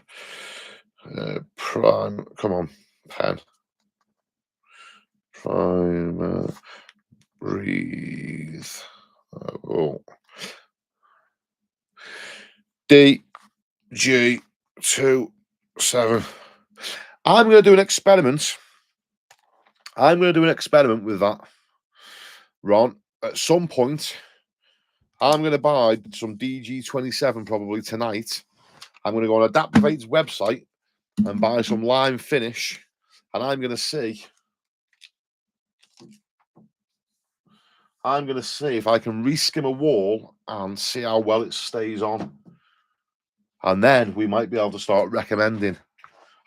I personally might be able to start recommending people to lime finish I wouldn't like to send someone down the lime finish route without knowing that it works. So that'll be an interesting video. Cheers, Ron. Yeah, you flipping legend. I knew there were breathable primers, but one of them you sort of got that much stuff going on that I haven't got time to research it. So the fact that somebody just comes on and just tells me, thank you very much, mate. I'll have a look at that and I'll read the data sheet and everything. I'll speak to them and we'll see if it works with lime finishing plaster. Honda CBR, my video. Okay. I don't know what you're saying, mate. Stephen Gordon, starting on charge a wage to build up once you improve, then revisit what you charge once you're fully competent. Plastering, look to local rates and go from there. Always be willing to price challenge. Good shout.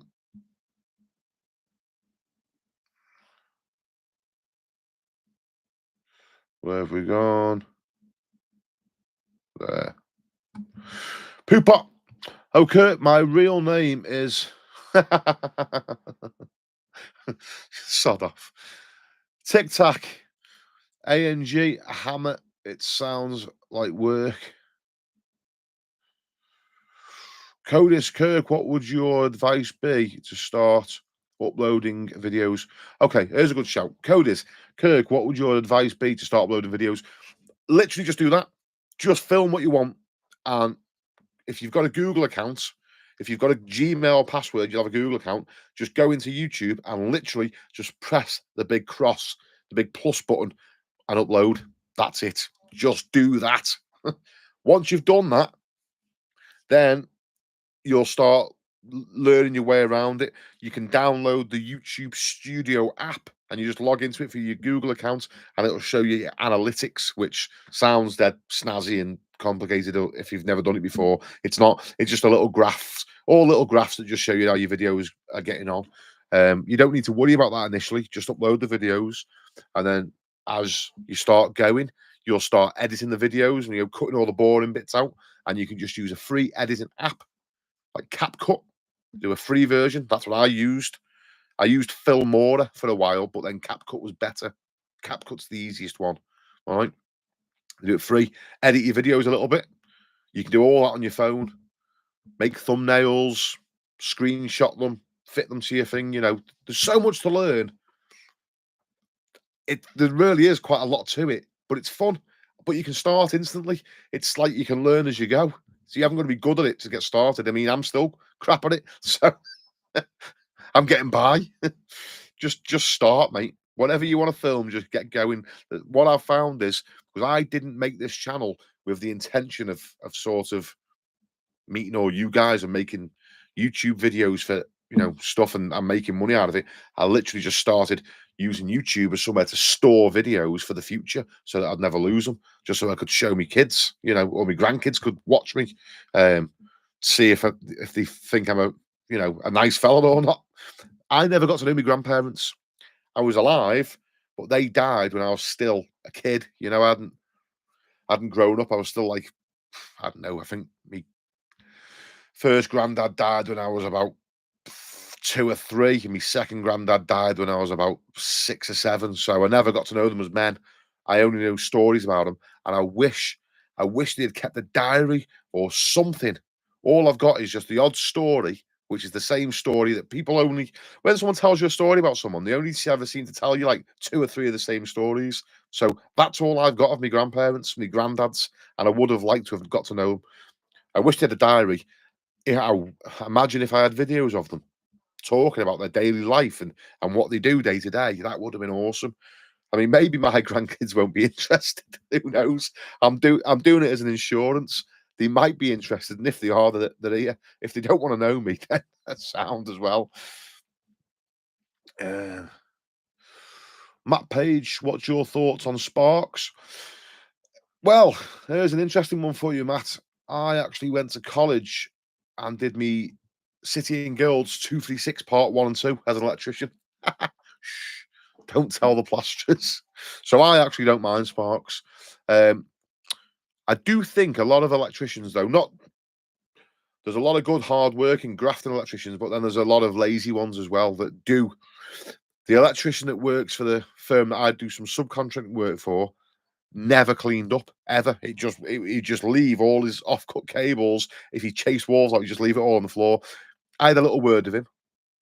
I said to him, listen, I'm going to clean everything up after I've finished. It's nice for the next guy to come in with it cleaned up. And we had a little bit of a chat about it, and he cleans up perfect now. Lovely fella. It's just, it was something he'd never been taught to do. So he never thought about it. It was always just get his bit done and away he goes. But I know if you do heard of it, a lot of Sparks have that similar mindset. But I always think, leave it nice for the next guy, leave it as best as you possibly can so that the next guy's life is just so easy. That guy's going to recommend you to everyone. If he likes you straight away, you're going to have a good impact on him and he's going to start recommending you. And then hopefully you start, I scratch your back, you scratch mine. Like this electrician now leaves everything perfect for me. All cables tucked in. Lovely. I can't fault his work. He does it mint. And I leave my bit mint for him. He hasn't got to touch a single back box. There's no plastering, nothing. Everything's cleaned out, wiped down. This job's a pleasure for him to do. That's how it should be, isn't it? That's how the building game should be. Can you imagine every job if everyone did everything they could to make it perfect for the next person? It would just be a pleasure to work in, wouldn't it? And if you do that and you end up with a firm like this firm that I subcontract for, Fortress Windows, that's the mindset of everybody in that firm. Not since I joined. It was only the electrician that was sort of dragging his heels with that bit. But everybody else does everything they can to make it great for the next guy. It's just a pleasure to go to work. That's why I've stuck with them so long, because it's great to work with them. I'd turn up on the job and the window fitters are there and they'd see us loading boards in and they'd stop what they're doing and they'd just come over and start helping us. It's like everyone just wants to help each other, and then it just makes work pleasurable. Price work stops that though on building sites. When you're working on price and you're on flipping peanuts per square meter, you haven't got time for anybody else, have you? But that's not the lads to blame. It's the people setting the prices. Sean O'Donnell, great chat as ever, Kirk. Hope all goes well with the op, and you remember how you got there. See you on the next one. Take it easy, mate. Coders, hey Kirk, I'm an apprentice damp proofer and plasterer. Thank you for helping me learn things. I've just turned 20 years old and been plastering for a year and a half. Spot on, mate. I'm looking forward to seeing your videos. Brothers, what's this about abusing the brickies? You've been left some horrible jobs to fix. No, mate, no. I was just saying, see people jumping on later on. So you haven't got to watch the start of the video. All it was, I was saying the amount of abuse that I've heard people going on about for bricklayers, complaining that they earn £500, £600, £700 a day. It's strange how many people are hating on someone for earning a good living, But what people don't take into account is bricklayers probably only work 30 weeks of the year because the rest of the time they're rained off or they're froze off or it's too windy. The weather's horrendous. They just can't work. So I think it's only fair that they should earn more money. Simon Wilson, Staples. Tic Tac. I was looking more along the lines of smashing rival plasters. Okay. Where are we going? Right. Okay, it's 11 o'clock, boys. So do us a favour. No more comments. I'm going to read these comments and I'm going to go and spend a little bit of time with missus before I have to go to bed. So just if you wouldn't mind, just give it a rest in a minute. Let me just read these, answer all these questions, and then I'm off. Brian Cumberledge, why does my skin go grainy when doing over skimming on old walls and ceilings? I end up doing 3 coats. Oh, sorry. Why does my skin go grainy when doing overskimming on old walls and ceilings. I ended up doing 3 coats to get a good finish. I don't know, mate. Are you using a lot of water? Usually, if you use a lot of water, it can cause it to sort of like a grit to come to the surface, but that would only happen later in the gauge rather than at the start when you're still putting coats of plaster on, you know. LUFC 2001, A up pal, currently 23, been damp proofing for 5 years now, and about to start plastering soon. Glad I came across your channel, and it's been a big help. I know all aspects, just need to get skim on. Fantastic, mate. Lovely to hear. Lovely to hear that comment, mate. Stephen Gordon, a plasterer's life is prep, more preparation, bit more prep, render, skimming, more prep, bit of pressure, more preparation, and a dash of money, and then taxman swing on his briefcase worth every second. You're flipping about spot on there. Um,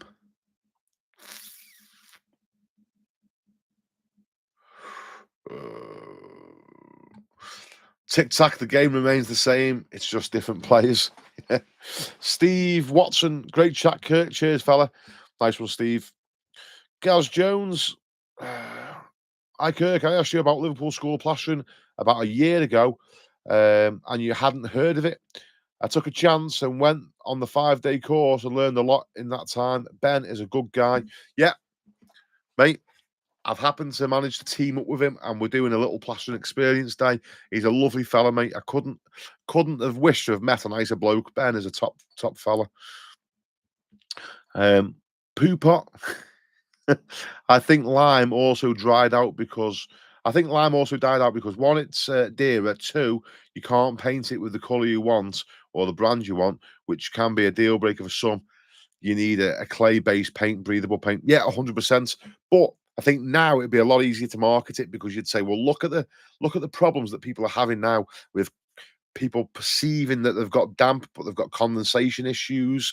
All these problems that we're getting now, mold growth and stuff further down the line.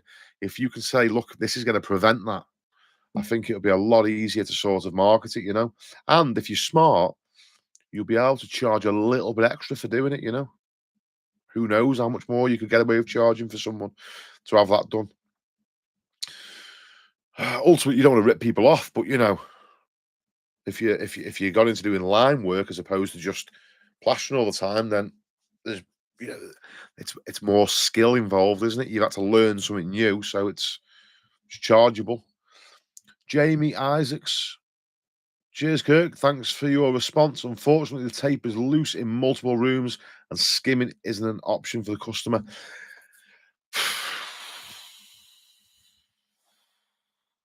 You could, right? So look, you could.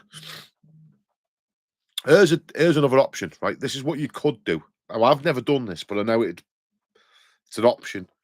There's stuff that you can buy that comes in a silicone tube, but it's got a needle at the end of it. And what I've used this stuff, interestingly enough, when I did my wood flooring downstairs, my solid wood flooring, the wood was some pieces of it were a bit bowed, and you weighed them down, but ultimately they didn't stick very well. So I was looking at how to repair it because it's all interlocked. It's like head and bone, and they sell this stuff, fixer floor or something it's called, and it's basically glue in a tube with a little needle end, and you drill a tiny little 1 mil hole, and then you squirt it in. So I'd imagine doing something like that on the tape and then pressing it back in again, because it's very sticky. The minute you touch it, it's sticky, you know. You could potentially glue the tapes back in with a little hole and then just fill over them. That could potentially work, mate. Then again, would the tape be serving its purpose? I mean, I'm sure it'd stick. It'd be working better than what it's doing now, I suppose. So don't hold me to that one. It's just an idea. Lewis Marsden, I'll love you and leave you. I'm going to be up at 5 a.m. Again, have a good week, Shaggy. Cheers, mate. LUFC 2001, been damp-proof basement conversions for 5 years now. Started on 40 a day, now on 90. Very competent in everything apart from skimming. Have me driving license. Am I being mugged off? No, You've been paid to learn. Think of all the skills you've got, mate. Think of all the knowledge you've got now. How much money are you going to make when you go on your own? Someone has paid you to take all that knowledge from their brain and put it into your head. And now you've got the potential to go out, specialist damp proofing and all that sort of caper. You've got the potential to go out and earn £2,000, £3,000 a week. You have not been mugged off at all. Stay with the guy and help him for a little while, because ultimately, if you're a young lad now and you're in your 20s, a lot of customers don't take you that serious when you're very young, you see. So I would stay with the guy now and repay him a little bit. Help him now, He's spent the time training you up. You cost him money when you couldn't do anything. When you first started and you didn't know how to mix a bucket of plaster, he was paying you out of his wage, out of his own money. Give him a little bit of respect back and pay him back a bit now. In the future, when you go off, there's an old saying, your 20s are for learning, your 30s are for earning. Okay. 20s are for learning. You haven't been mugged off at all, mate. It's how we all start. Mate. Matty Tonkins, we know you're the best. I wouldn't say that, mate. Matt Lord, all night as Kirk. I know. This is it now. Mate, how many messages are in here? Right, I'm going to read these fast. You're going to short answers. Eddie Gilks, don't be too late, Kirk, tonight. I'm up at 7. Yeah, I'm with you, Eddie. I'm the same, mate. I'll go as quick as I can. Peter, any tips creating a beveled edge on corners of a chimney breast? I've got to replicate a Victorian chimney breast that's beveled. Okay, there's a few ways you can do it. You can set up a little running template. If you buy an old book on plastering by JB Taylor, it'll show you how to run that in situ, and then you just form it out of plaster, and then you plaster up to it. Or you can buy a bull-nosed corner trowel, external corner trowel. They sell them. Marshalltown make them. I know because I've got one. And then another way of doing it is do it freehand and finish it with a plastic bag. There's probably more ways, but them 3 ways have gone down in best, okay, not as great. But, in terms of the finished job, the best way would be to set up 2 running screeds and battens to work off and run it with a template. Second best way is to do it sort of freehand with an external trowel. Okay, and the third way is to do it freehand and plastic bag it. If you do the plastic bag way, just wet the plastic bag. And if you don't know what I mean, there'll be somewhere on the internet someone doing it. So just have a look at bull-nose corners and you'll see. Chris Hatfield, hi Kirk, what's the idea of covering the scrim in plaster first before going over the entire wall? So basically, mate, people do that because when you skim across a scrim, when you've taped across and you skim across it, sometimes the scrim, the glue isn't that good, and the skim will go underneath it and lift the scrim, and then the whole thing can fall down. So a lot of guys like to go along the scrims first. So if your scrim's that way, you plaster along it first because it doesn't lift it. And then the scrim's bedded in the plaster then, and then you skim over it. So I sometimes do it, sometimes don't. It depends. If the scrims are likely to lift, I'll fill them out. I don't do the whole ceiling first. I do it as I go. So if as I'm skimming, if the scrim needs bedding in, I'll just put a bit on there, and then I'll draw out to it and carry on. And then as I get further down, I'll just put a bit across it and carry on. Some guys like to go down the whole ceiling, do it all that first, and then come back. But I personally try and limit the amount of walking I have to do, only because of laziness. Matty Tompkins, all the same, too much chat. Always say plasterers are dirty, not true. Okay. Matt Lawton, LUFC, are you saying you're on 90 a day? I think he was. Poopot, talking about demolition and big trucks, Kirk. Have you seen the Royal Liverpool Hospital being demolished? You may want to make a video diary of it. That's a good shout, yeah. Okay. I'm in Egbert tomorrow, so I'm in Liverpool tomorrow.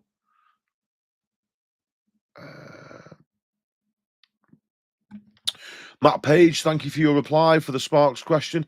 I'm going to have a go at plastering my daughter's bedroom soon. I'm looking forward to giving it a go, but also a bit nervous.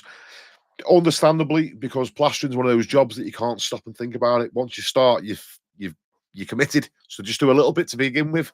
Do the smallest wall first, okay? And then the next biggest wall and crack on, and hopefully as you build up, you'll be getting better as you go. Plenty of dust sheets, waterproof tarps on the floor with duct tape holding them still would be a good shout. Take your shoes off before you leave the room. Don't walk it through your house. You will drop some, unfortunately. Matty Tompkins, don't forget to put your trowel to bed. This one, mate, is actually ruined. Look at the corner. Look at that. This was getting soaked. Look how flexible that is. It's not a flexi trowel, that, but it's gone flexible. This was getting soaked in white vinegar along with this one, and I left them in too long, and that's what white vinegar did to the trowel. That's a brand new trowel, that. Brand new trowel. I mean, literally, that's like paper. Yeah, they're not going to bed. I don't even know why I've kept them. I should just bin them, but I don't know. I like them. Brian Cumberledge, thank you for your reply. All the best, Kirk. Pleasure, Brian. Dika, Kurt. Oh, the Mexicans in England. Lol, I'm terrible. Lol. No, don't think there's many Mexicans made it here yet, mate. Ivan Pisco. Sorry, Ivan. I always struggle with your name, mate. Hi, Kirk. Are you still selling warning trowels? Yes, mate. Yes, you'd have to email me. Go to the channel description, get me email address, just send me an email. I'll send you the link for them. I haven't put it out there because I don't want to get swamped with orders, because ultimately people like yourself keep finding me and requesting them. So I keep breaking them in, but they're sort of going as fast as I do one. Another person wants one. So that's why I haven't advertised it, just because I can't break them in that fast. But there is one that will be available soon. So feel free to send me an email. I'll send you the link. Get your name on the list. LUFC 2001. Great advice, mate. Appreciate it. Pleasure. Matt Lawson telling Dika it's Kirk, not Kurt. Don't worry, mate. I've had it my whole life. I'm used to it. As long as he doesn't call me Kirky, I don't mind. Matt Lawson, Peter Wood beading. That's how they did it. Yeah, true. Although trying to use timber staff beads now with gypsum plaster finish it might not work with the desired results, unfortunately. Wonder if you could get a plastic bead like that. You could probably get away with using like see this plastic conduit here. You can't really see it because it's two of them together. That's like plastic conduit. See it there?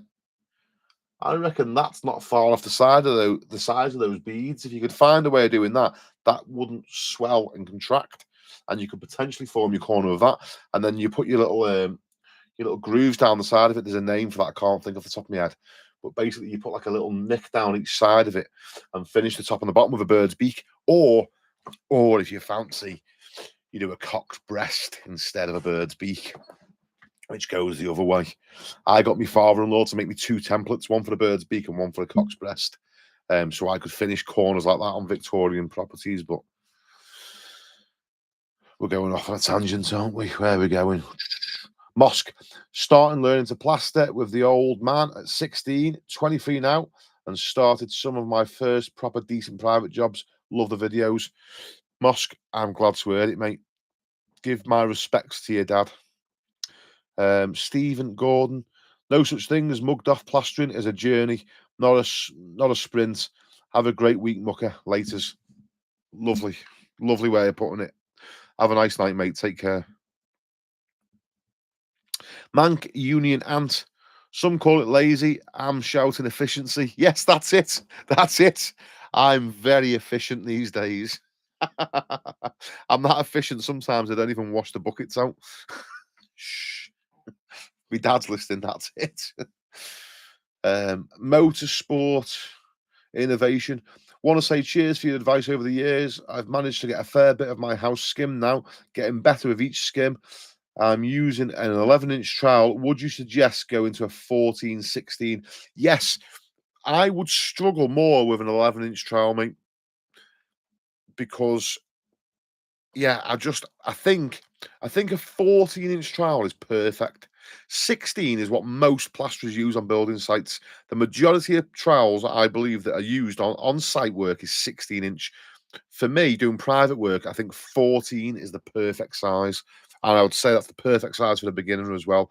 11-inch trowel is good for tight spaces, but I would say it's more difficult than a slightly bigger trowel. You won't get as much stuff spilling off the sides of it, you know. Uh, Matt Lawton, Kirk, I thought the same with the plastic. Yes, like the seating it lengthways, like cutting it lengthways. Yeah, I'm getting the gist of what you're saying, even though I don't understand what you mean. But you're right. We're on about this, aren't we? Yeah. Right, gentlemen. What time is it? It's 11:15. It's been a pleasure, as always. It's been emotional. CP Carpentry has just snuck the last comment in. I put on with a 14, then flatten with a 16, then finish with a flexi. Okay, good shout. I would just finish with your 16, mate. Try not bother with the flexi if you can. You probably notice a nicer. I mean, I'm not teaching you to suck eggs. You do what you want. If you're the time served spread and you know what you're doing, just crack on. If you're a beginner or you've just started, get rid of the flexi. It doesn't get the things quite as flat on that final trowel when you're just trying to push everything, just get nice consolidated finished surface. They don't do it. They just follow the shapes.